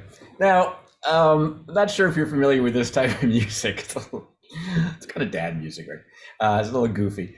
These are barbershop quartet songs. So you might have where would you have seen a barbershop quartet? I think they still have them at Disneyland sometimes and at Knott's Berry Farms. These are the singers where you get four guys and they're wearing these straw hats and they got these vests on and that sort of thing. And they sing 4-part harmony. And it's kind of goofy, kind of pizza parlor music or something. But what's really impressive with these guys is they do this type of music, but they have up to 50 people singing each of the 4 different parts that's in barbershop harmony. So, they have 50 people singing, the bass part and 50 people singing the higher parts and all that sort of thing. So they have to match pitches perfectly. And they have all these tricks to do this, and they rehearse for hours and hours and hours and hours. It's a lot of work. It's pretty impressive. And they're great. When it comes to, like, if you bring these folks into the laboratory and ask them to try to match a pitch, they're very accurate. So let me show you what it would be like. So if they heard this pitch, they would be very close. Okay, that's not very close, as it turned out. I'm not that great a singer. But here's how they might, if they were to make a mistake, it would be just a tiny bit. Can you hear that? That much of a difference. It's very little. Where a non-trained singer might come in and try and do something like this. They hear this note and they sing it like this. Okay, that's a non-trained singer. Not even all non-trained singers. Many non-trained singers are going to get closer. There's the note. Here's how a barbershop quartet singer could do it. It's a tiny deviation, somebody who's trained for a long time. And here's somebody who hasn't trained at all. So you can hear the difference. I mean, and that's what's meant here. But when it says semitones, for those that know a little music, I'm not worried that you all know what semitones are, but on guitar, a semitone is just the next fret. There's the original note, that's the next semitone, that's the next semitone. And it just says that the trained singers are within a semitone, 0.5, where a non-trained singer might be a little bit above it. Okay, that sort of thing. That's all it means. Nothing to worry about in terms of the technique. But that's when it comes to pitch matching, okay? When people are asked to sing a pitch they just heard. If, in fact, you ask people to sing on their own, which is called free pitch, okay, you find that they're much better. They can be very, very accurate at maintaining and kind of replicating the same song, okay? So here's how the experiment was done. Must have been a really odd experiment. That this laboratory, they send researchers out into a park in Quebec, and they ask people to, first of all, they ask them if they've ever sung professionally, and if they did, they say, okay, thanks, but no thanks. We're looking for, unpracticed, non-trained singers. We want to hear how they sing. And so they went up to people and asked those, novices to sing a very well-known song. It's a Quebec folks tune that they were asked to sing. It'd be like you singing "Row, Row, Row Your Boat" or "Happy Birthday to You" or something you've sung at least when you were a child a little bit. You know it well enough to be able to know what the notes are. Okay. But again, these are non-trained singers, so it's not like they learned this in a formal class or anything. It's like "Happy Birthday." Everyone knows "Happy Birthday." And what they did is they recorded these people and then they did an acoustic analysis and then looked to see how much deviation was there from the first time they sung a note to the last time they sung a note. So let's see. Oh, let me see if I can sing. Okay, so there's "Happy Birthday to You," right? And now they're going to sing that note again. So what can they hit that note again accurately when they sing it the second time? So here's the first time. There's the note they care about. Okay. Here is that note again. Or do they sing it like this? Or, are they or like this maybe? Or do they get to that note pretty well? Non-trained singers, okay? Here's what the results look like. Very little pitch variability. They are certainly within one semitone, so they are much better. Non-trained singers are much, much better when it comes to singing what's called a free pitch situation, right? Where they decide what their original note is. They're not matching a pitch that's given to them. Instead, they're singing a note that is comfortable for them to sing. And then how much consistency is there? There's a lot. So it will, in fact, sound like, or maybe it's a tiny bit off, but very little. Okay, so when it comes to choosing your own note, you're pretty consistent with that note. And when it comes to consistency of tempo, okay, so it would be,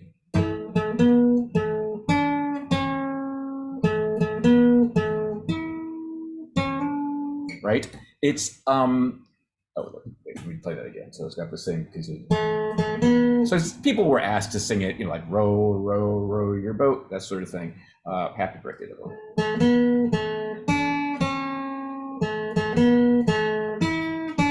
So you see, it has a tempo. People were asked to sing it as consistently in tempo as possible. And there, again, non-trained musicians were as good, in this case, as professional musicians at having a consistent tempo. Right? So, you're looking at these folks and say, "You've never taken a music lesson." Well, we had music in kindergarten. We sang along with the teacher, silly songs, but no, beyond that, no. I love listening to music. I love music. I go to concerts, but I don't like singing along. I'm embarrassed about my voice. These are all novices who've had no professional training whatsoever. This is amazing. This is really impressive, because we thought that people who were not musicians, who were not trained, couldn't sing, couldn't match pitches, and when it came to things like rhythm, wouldn't be very consistent. So then what they did is they said, let's see if we can actually make them even better.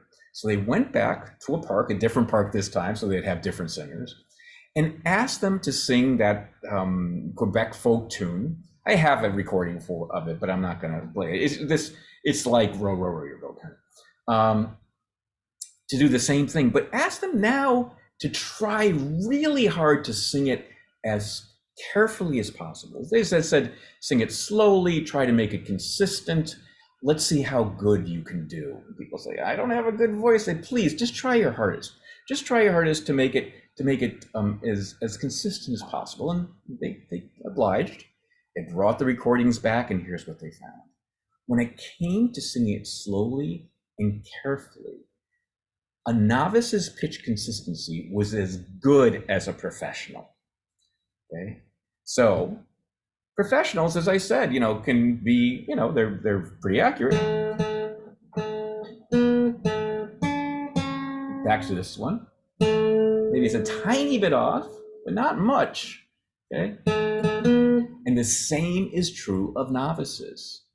Okay? The same is absolutely true of novices, which was really astonishing. It's like, wow, once people try, they're pretty good. It's surprising.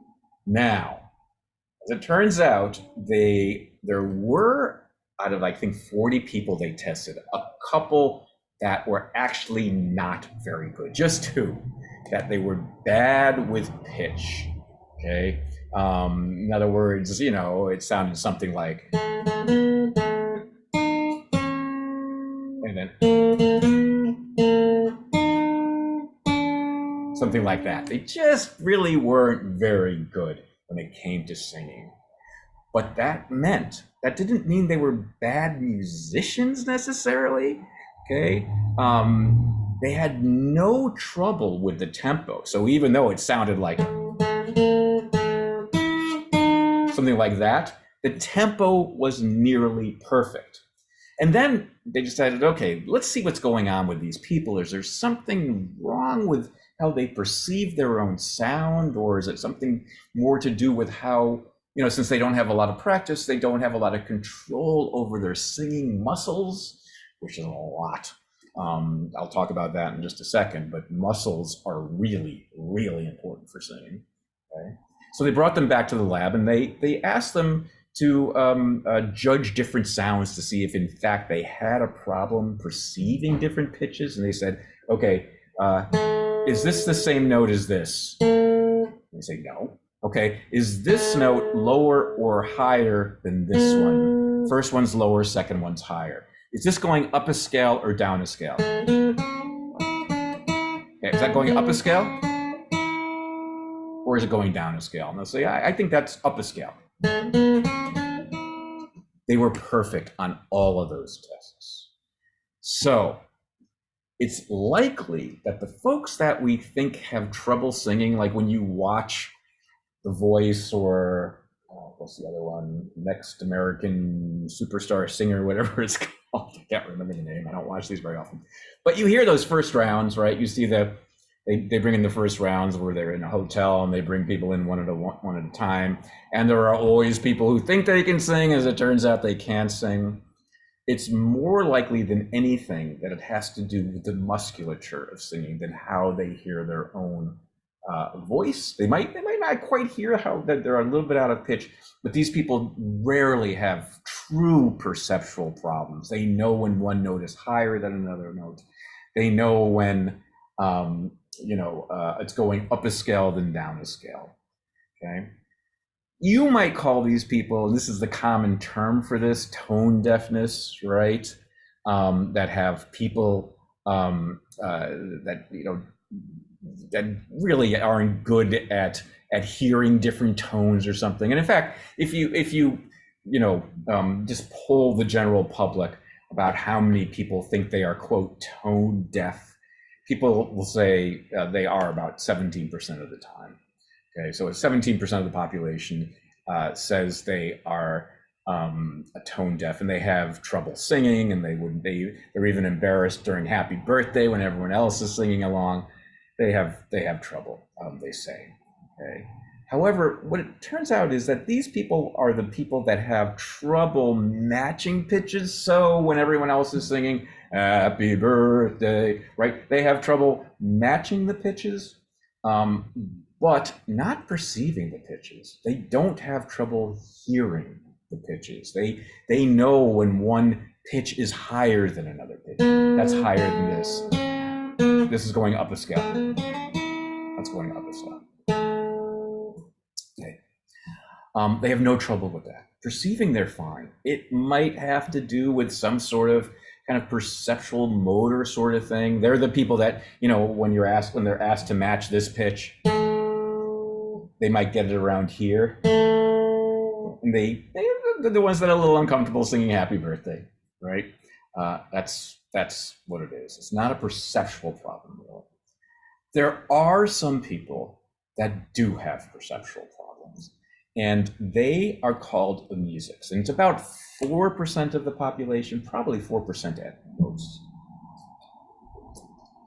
And these are people who have a problem hearing differences in pitches and knowing if one pitch is higher than the other, knowing that this is going up a scale versus down a scale.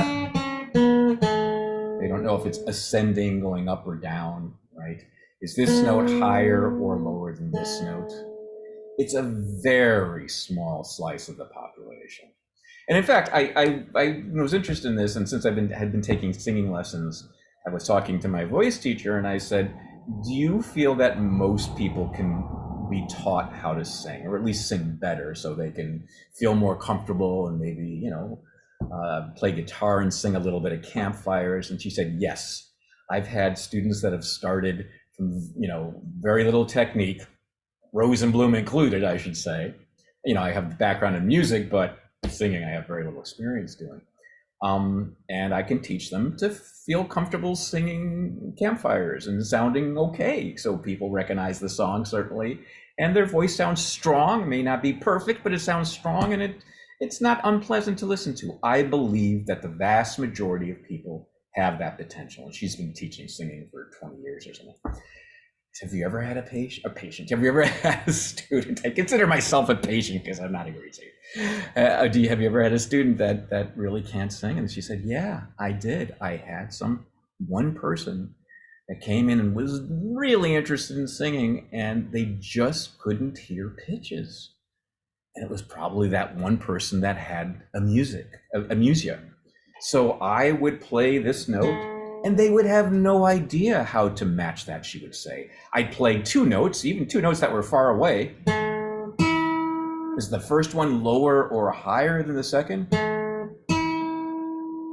Okay, and they wouldn't be able to say, is this going up the scale? Is it getting higher as it goes up, or as you hear the notes, or is it going lower? Okay, and they would say, I don't know. I really don't know if that's going up or down. They kind of sound the same. I don't know if that's, you know, they sound kind of the same. They both sound like they're going up, I guess. It's a very small part of the population.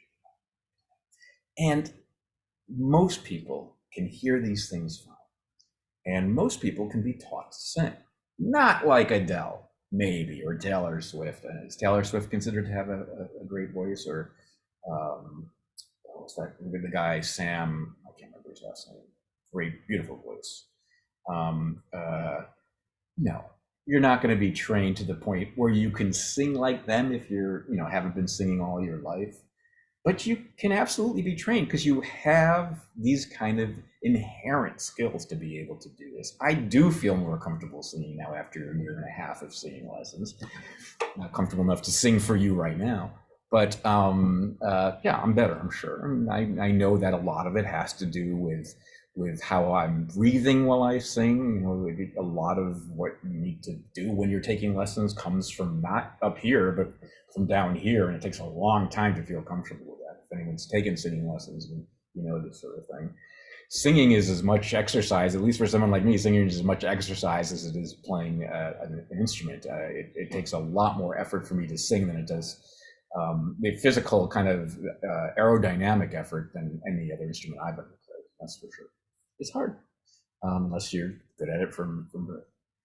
But the thing I think we can take from this is the beginning of a story that has been kind of slowly emerging in the music perception research over the last 20 years. And it's good news. Okay?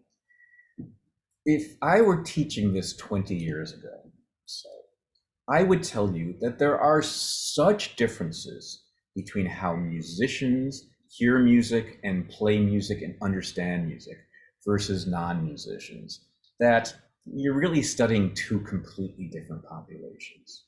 I would have told you that 20 years ago. However, now I think we know that's not true. By virtue of you being a music listener, many of you are big music fans. I know you go to concerts and listen to music, you know, a lot of your day. I know my sons have their little earbuds or whatever those things are called in a lot, and they're listening to music a lot. Maybe it's because, you know, they don't want to listen to us, but music is an important part, especially since it's so accessible these days. Your brain has improved musically simply as a listener. And that's the big emerging story. Why did we think people were so different? Whether they were musically trained or not musically trained, why do we think musicians' brains were so different? I think a lot of it has to do with us at that point asking the wrong questions. 20 years ago, you know, we really didn't know how to assess the musicality of non-trained musicians. And now we do, and now we believe that you have become, in some ways, a musical expert simply by listening. That's the big story here. You know, I spent some time a few weeks ago with this very well-known jazz bass player. I don't think you would know his name unless you're a jazz fan, but he's not only a wonderful player and really well respected, but he's also a teacher. He really dedicates his life to helping non-musically trained people understand their musicality. And he would say this, that a lot of our kind of problems with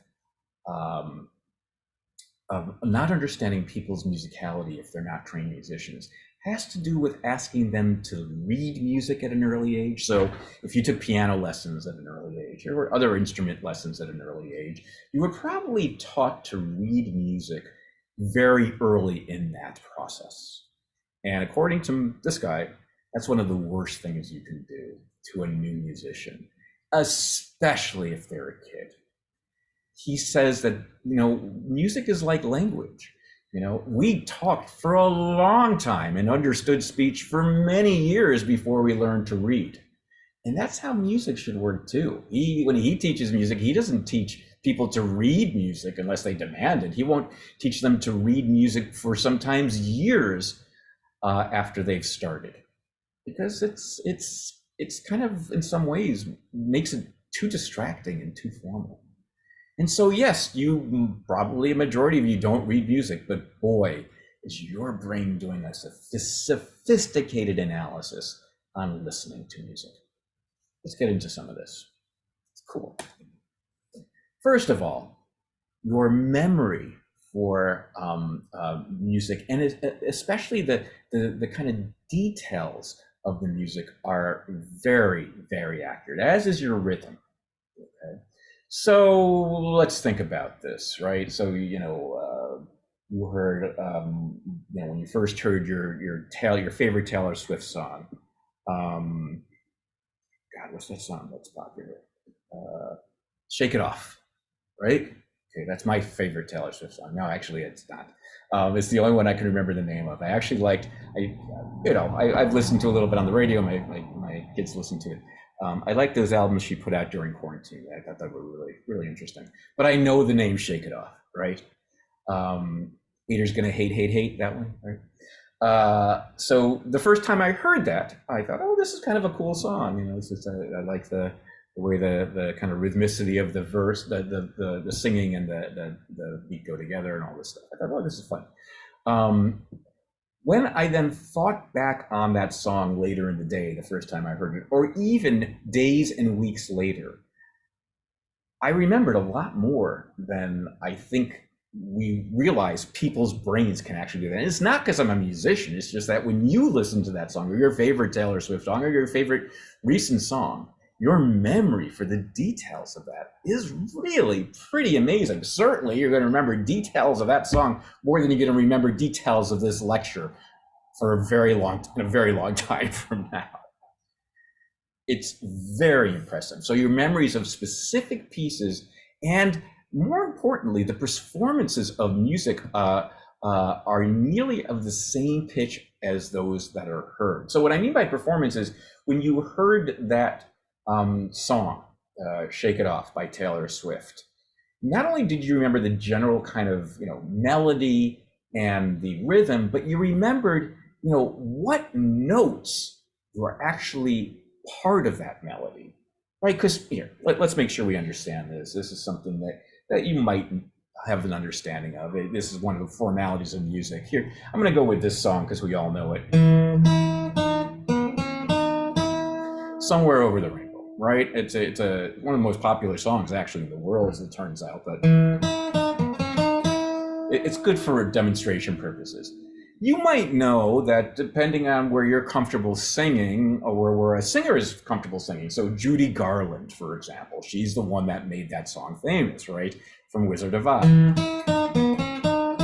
And when she was a young girl, she probably sang it, she probably sang it somewhere around there.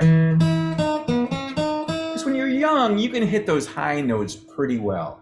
But, Judy got older, you might know a little bit of, there's a movie about her life not too long ago, starring Renee Zellweger. I've never seen it, but I hear it's pretty good.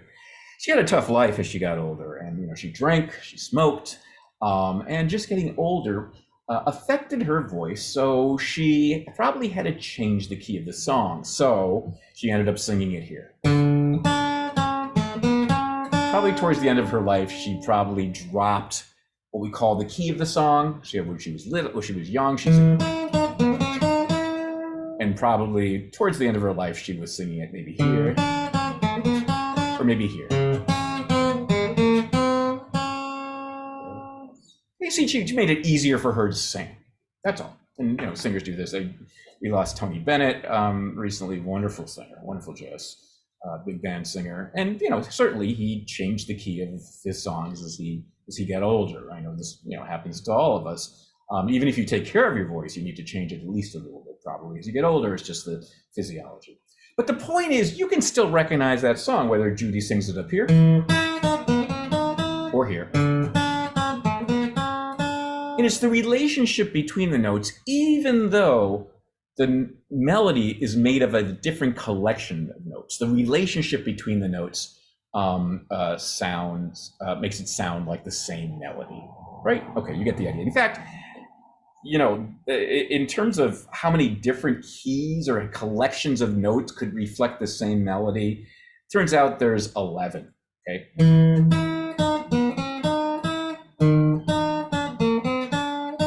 Okay.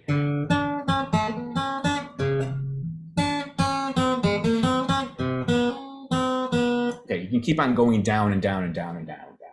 And there's 11 different choices before you actually end up with the same key, just for those of you that are interested. But it's going to be an important thing, because I think it's going to be revealed how impressive your memory for a song is. So say the first time you heard that song was Wizard of Oz.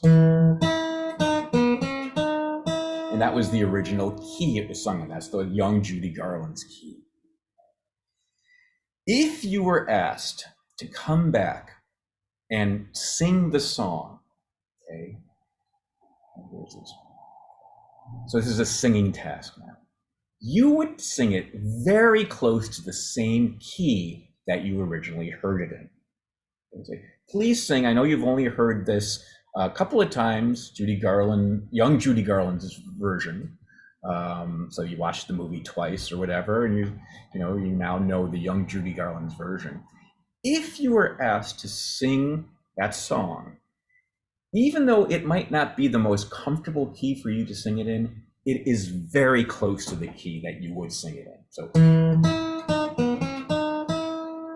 okay, that's the key you heard young Judy Garland sing it in. That's the key you know the song in. You would sing it probably in the same key, even though you could have sung it up here. Could have sung it down there too, right? Suggesting that not only are you remembering the melody, you're remembering the specific collection of notes that comprised that melody. In fact, you'd probably be within 1 or 2 semitones. It'd be very, very close. There's other ways of testing this, right? You could ask moms to come in to the laboratory with their child because if they're home, they're on leave. Like I remember my wife was like this. I was on leave for a little while.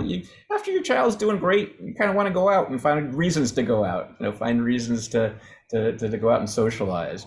And so you bring moms with their kids into the laboratory. They're excited to do it and say hi and meet new people and stuff like that.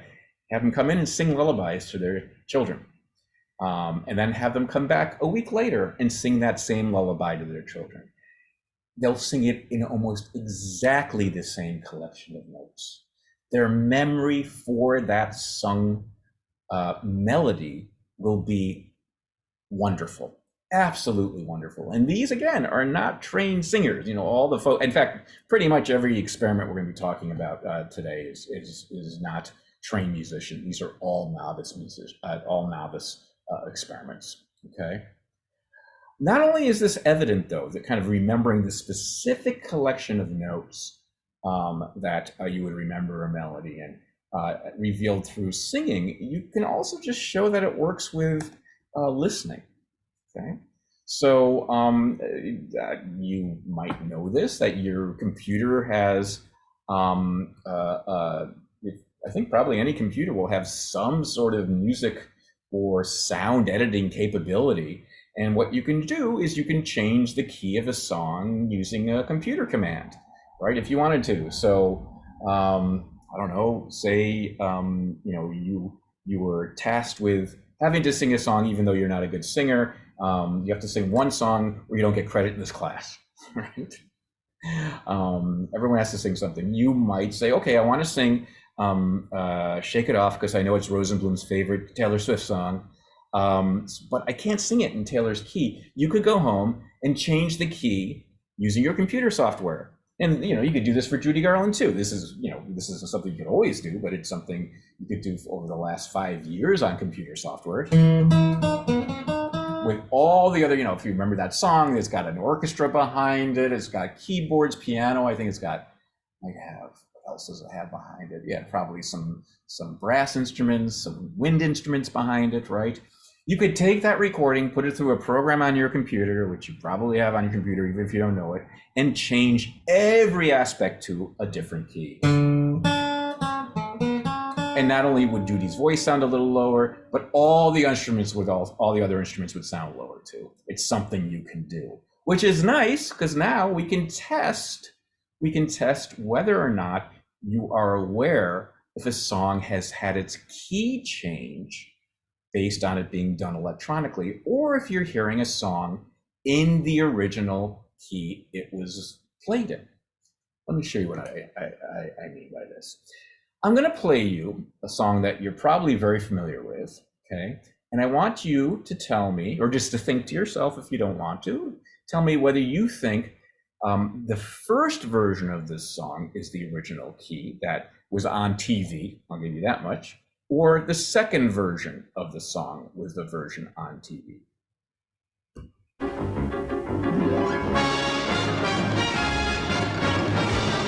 Here's the first version.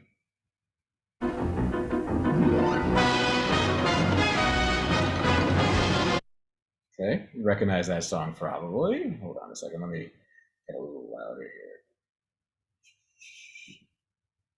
Oh, it's all default. Okay, let me play it again. First version.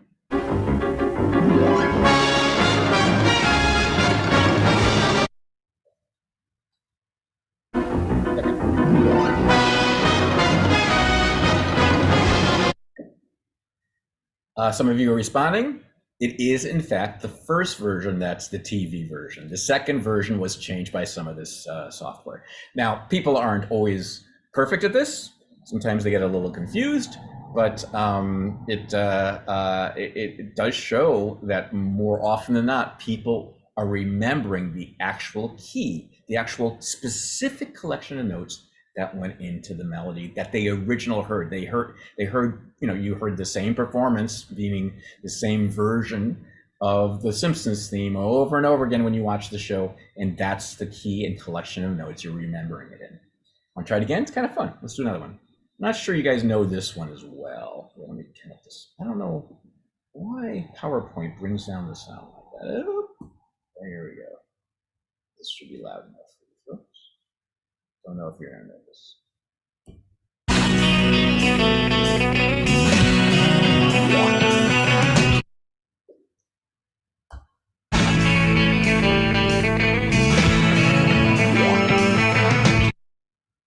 Yes, that's the theme song to Friends. You guys know that? Maybe not.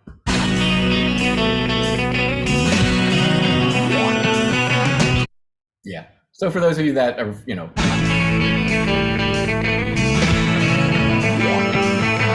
obviously this is this is an experiment that was done not in my lab, in another lab, many years ago. So I understand you guys might not know all these songs. In that case, it was the first one again. You might know this.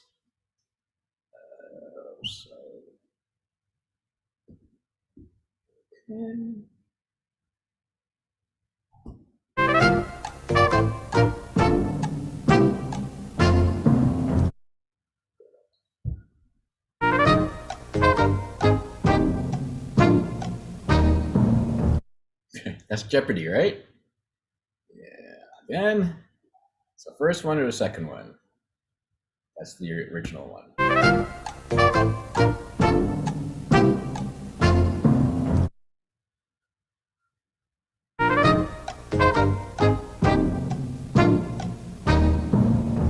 In this case, it's the second one.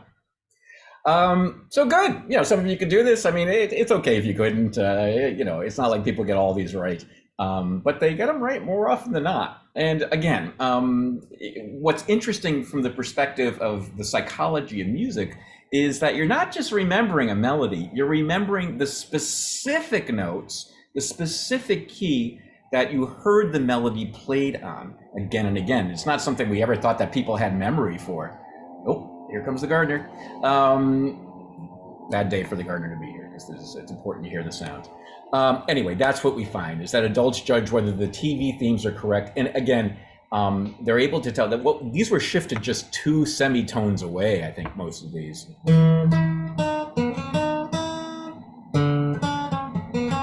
Okay, it's not like it was, like a ton of semitones away. And most people are able to get this. Most people are able to get at least the 2 semitone task, meaning that they could tell what I just played. And what you heard was, I think, the 2 semitone task too.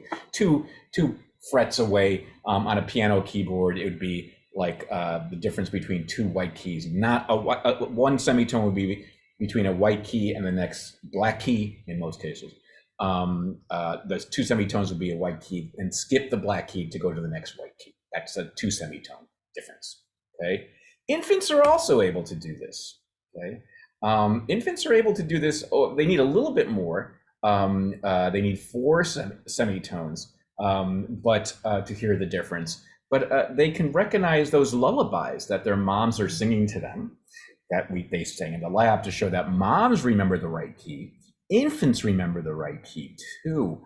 And these experiments were done in a very interesting way. We'll talk more about how infant perceptual experiments are done, but I think in this case, what they did is they used a pacifier that was connected to a computer, and this is a way for the researchers to determine how fast the baby is sucking the pacifier.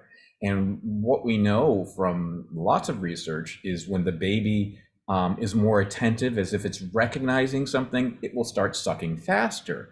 So here's how you do the experiment. You play the mom singing the melody in the key she usually sings it in, or you use your little computer software to change the key and have her have the recording now a couple of keys off, and see if the infant remembers. And the infant is pretty good at remembering the correct key, because that's when the infant will start sucking faster, when they hear it in the right key. Even though they're hearing the mother's voice through all this singing, when it's in the correct or the most, I guess, regular key they're used to hearing, they will suck faster. So they have the same ability for this. And this is also true when it comes to rhythm. I mean, I don't think in some ways this even needs to be demonstrated, that people are very good at knowing when a song is played at the correct or just barely incorrect rhythm. And in fact, your software on that, that software I've been talking about that you might not know your computer has to change the keys of songs and stuff, your software, that software can do the same thing. It can increase the rhythm, the speed just a tiny bit, or slow it down just a tiny bit. And boy, is your brain good at determining whether a song is in the right rhythm, the right pace, or if it's been slowed down a little bit or sped up a little bit. I'm absolutely, I always knew about this research, but it wasn't until one of my bands that I'm in is a tribute band. You know what those are? I don't dress up like the musicians, but I don't know if you folks are familiar with Pink Floyd, the band Pink Floyd, but I'm in a Pink Floyd tribute band that plays in Southern California. And one thing we try to do, we don't dress up like Pink Floyd or anything like that. We have light shows and special effects and stuff like Pink Floyd, but we try to play the music as accurately as possible. And so we try to get the rhythm down really, really accurately. We want to make sure our song, when we play it, is not any faster or slower than the original recorded version of Pink Floyd. You folks might know Pink Floyd from an album called Dark Side of the Moon, or a song called Another Brick in the Wall, We Don't Need No Education. Those are all Pink Floyd songs. And it's very important, we realize, that we play it at the right pace, because the audience knows if we play it too fast or too slow, even if it's a tiny, tiny bit of a difference. And now that we've been playing these songs so long, we're really, really, really good at determining this as a band, right? So, we'll start playing a song. I'm not sure, I wouldn't play it for you. Okay, fine. Especially you're such a good audience today.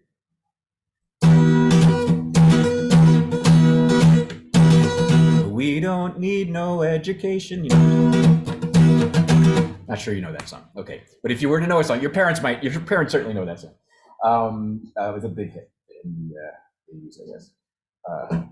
Late 70s, early 80s, yeah. And if we play it too fast or too slow, the audience who grew up with this music will actually know this. Oh, I got a question about it. Can you play Money? Sure, I can play Money. We do Money. Yeah, that's a big hit too. That's the one the crowd loves, especially the guitar solo in the middle and everything. Yeah, absolutely.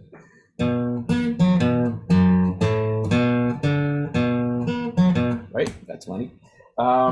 Anyway, that one has to be at the right pace too. And we've gotten very good to know this. And so what we're talking about here is very, very subtle differences here in tempo. So Money might be, say, 105 beats per minute or something like that. I can't remember what it is actually, but it might be 105 beats per minute. So that's what ends up being about 105 hand claps per minute.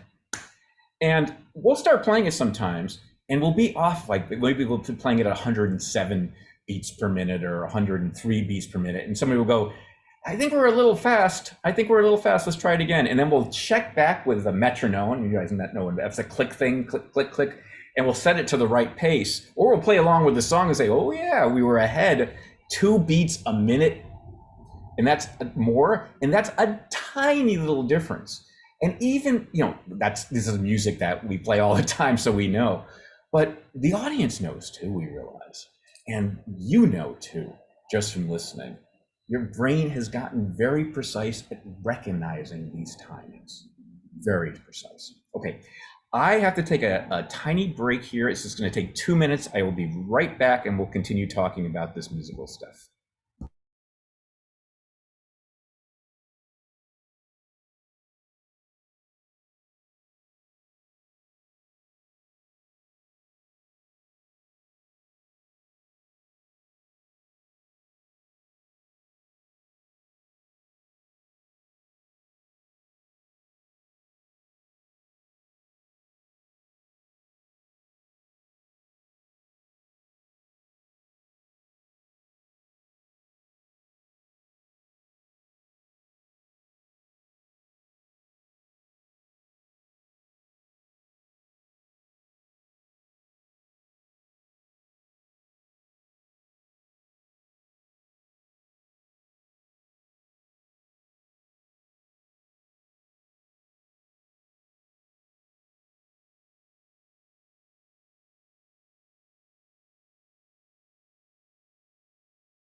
Okay, I'm back. Sorry about that. So I wish I know that we had some Pink Floyd fans. We just played a show on Saturday night close to Riverside. We played at Yamava Casino. You guys know where that is? Yamava, I think it's, about 20 minutes away from the campus, something like that, in San Bernardino area. Yeah, we just played there. And I'll post some more information later on. Our next show, we don't have another show because for a little while because it's summer, but I think our next show is in Hermosa Beach in October, and we typically play in big theaters, so we can use big lights and we have big inflatable objects that are kind of part of the concert. Anyway, okay, let's go on and continue talking about these skills that we have just as musical listeners. Again, we're talking about all the subjects we're talking about here are subjects who have no musical training. Okay?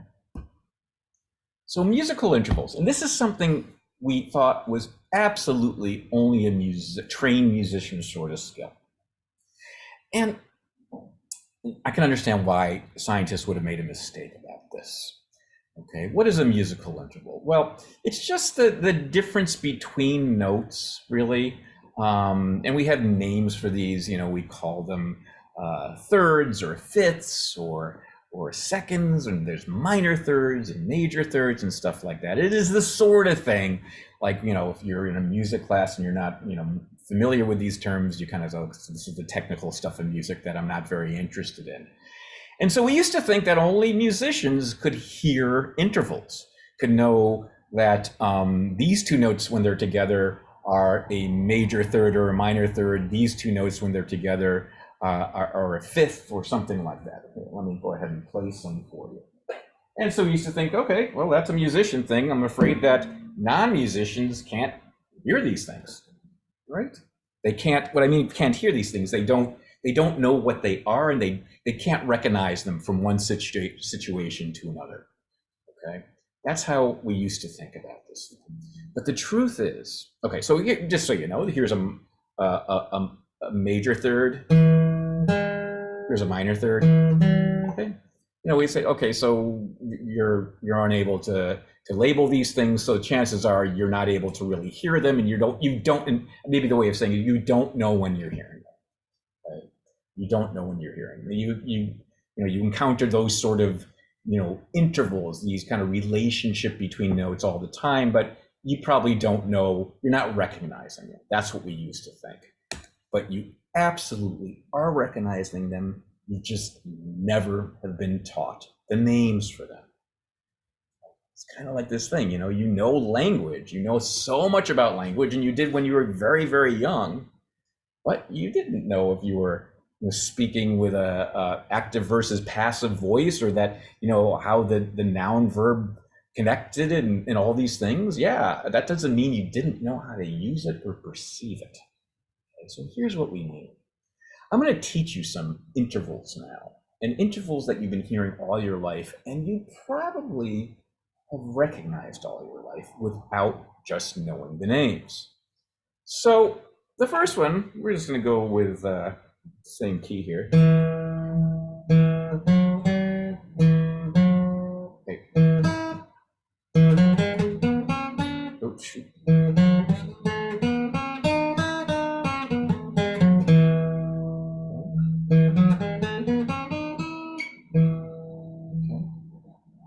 Now, that's a scale. That's what we call a major scale. And when you go from the low note to the highest note, okay, that's kind of the biggest jump you can make in a scale. It has a name. It's called an octave. Okay? I don't care you know the name, but I care that you understand that you can recognize it when you hear it, because you've been hearing it all day.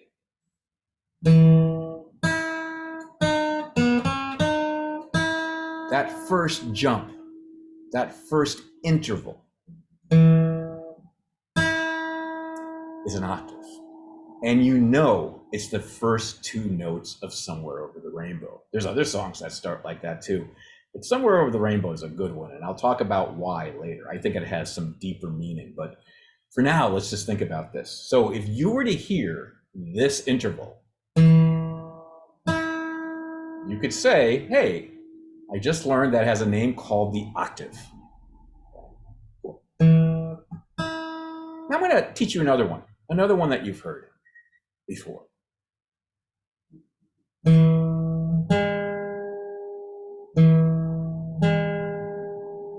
I'm going to give you one example where you had heard that.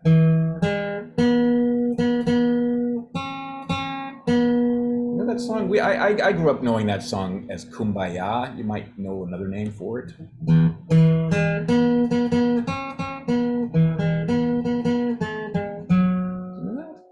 Okay. Someone's sleeping, my lord, Kumbaya. Okay. It starts with a very, very common sort of interval called a major third. And Kumbaya is a great example.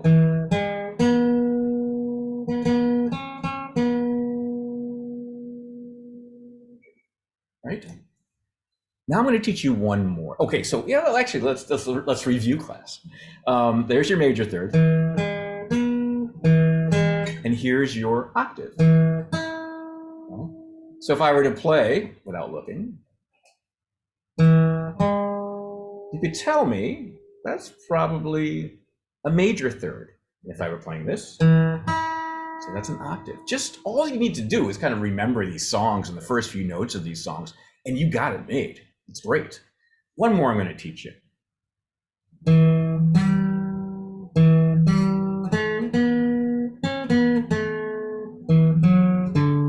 That song?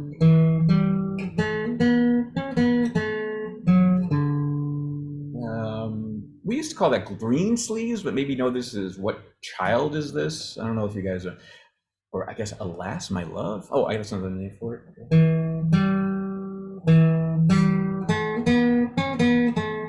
But what I want you to remember here are the first two notes.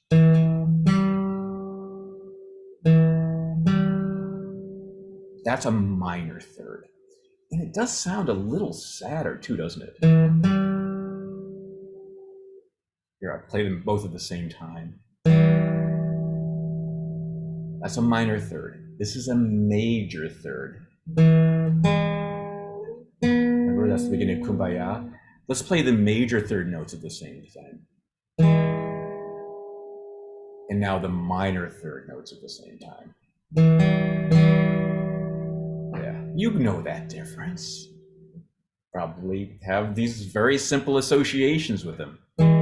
Happy, sad. Okay, so there's a lot of songs that are sad that start. Also, the way I remember this, by the way, embarrassingly, Smoke on the Water. I don't know if you guys know this song.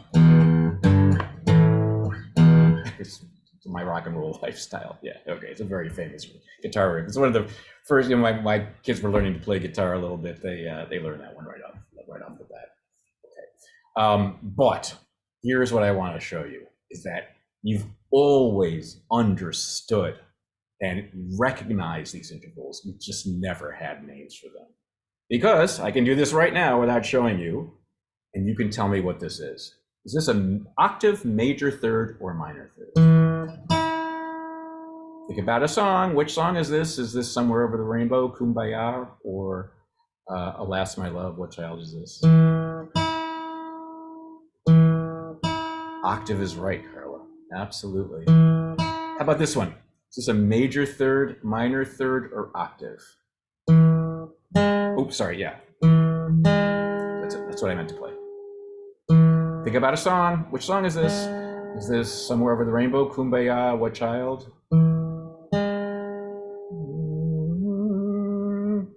Okay. It's a major third. It's Kumbaya. I know a lot of you were thinking that. And then this last one, you'll remember, it's sad.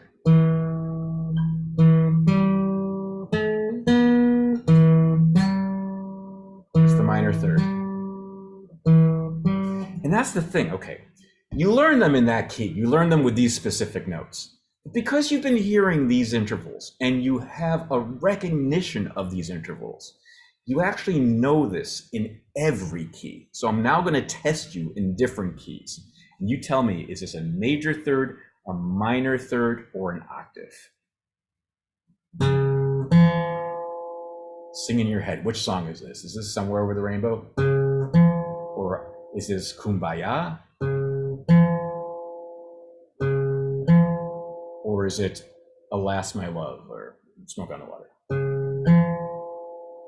You know, yeah, it's a major third.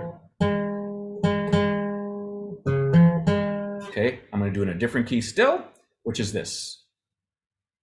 Let's do it here. Is that an octave? Is it a major third, or is it a minor third? Oops, sorry. Octave. Yeah, Carla, way to go. I don't know if you got musical background at all, but you're acing this today. And then one more.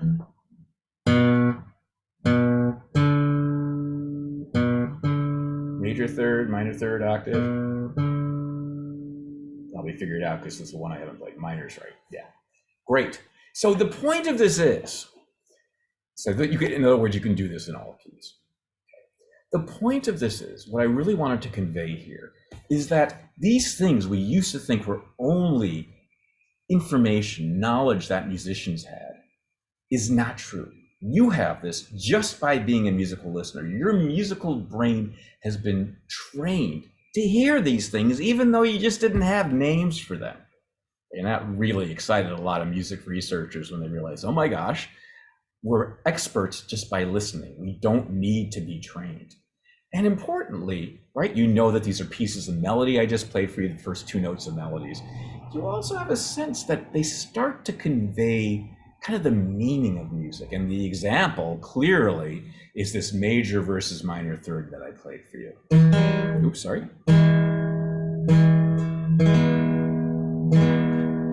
Where it starts with this major third interval. By the way, it's called, I guess I never really conveyed this, it's called third because it's the third note of the scale. But it's the third note of a major scale versus a minor scale, which is the minor third, okay? But here's a chord that's made up of the major third. Here's a chord that's made up of the minor third. And boy, does you have associations with that, right? Happy, sad. And that's where music starts getting really interesting. Because that's why we listen to music, right? We listen to music for its conveyance of emotion and its conveyance of meaning and events and metaphors and things like that. And when we start talking about music in that way, we're talking about what's called its deep structure. And what deep structure is, it is meaning and emotion and all that sort of thing, but it's also how all the different parts of music go together. Okay, so this is something we didn't think that non-musicians ever knew, something called variations on a theme. Okay, what is a variation on a theme? What do I have here as an example? A variation on a theme is in classical music. By the way, I should also mention a lot of the problem we used to have with music research back 20 years ago was that almost all of it tested classical music pieces on its subjects, which is great. I mean, classical music is wonderful. I mean, it is considered by some to be the highest form of musical expression, whatever. But not that many people listen to classical music regularly outside of maybe movie soundtracks or something like that. And not all that's always classical music either. John Williams is, but a lot of the other soundtracks are not necessarily classical. And that's a problem because, if you haven't been listening to classical music your whole life, to be tested with that type of music can be difficult. So they had trouble, people would be asked that didn't have a musical background, do you know what a variation on a theme is? And I think this plays a little bit of that. Hold on, let's see what this piece is. Oh, yeah, okay, before I get to that. So, here, let me play, okay. I don't have a classical piece, but Bach is all about that, right? So you hear a piece of Bach that's being kind of established, and then as it goes on, you hear the same type of variation, same type of theme, but with a different variation. But back then, it was hard to determine that non-musically trained subjects could do that. But the truth is, you're listening to variations on a theme all the time. Every pop song's melody hangs together because it is essentially variations on a theme. Here's your favorite pop song of the day, right?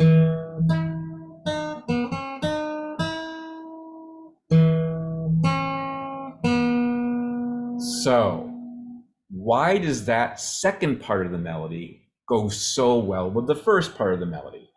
Because some of the same notes are used. Okay, let me try it again.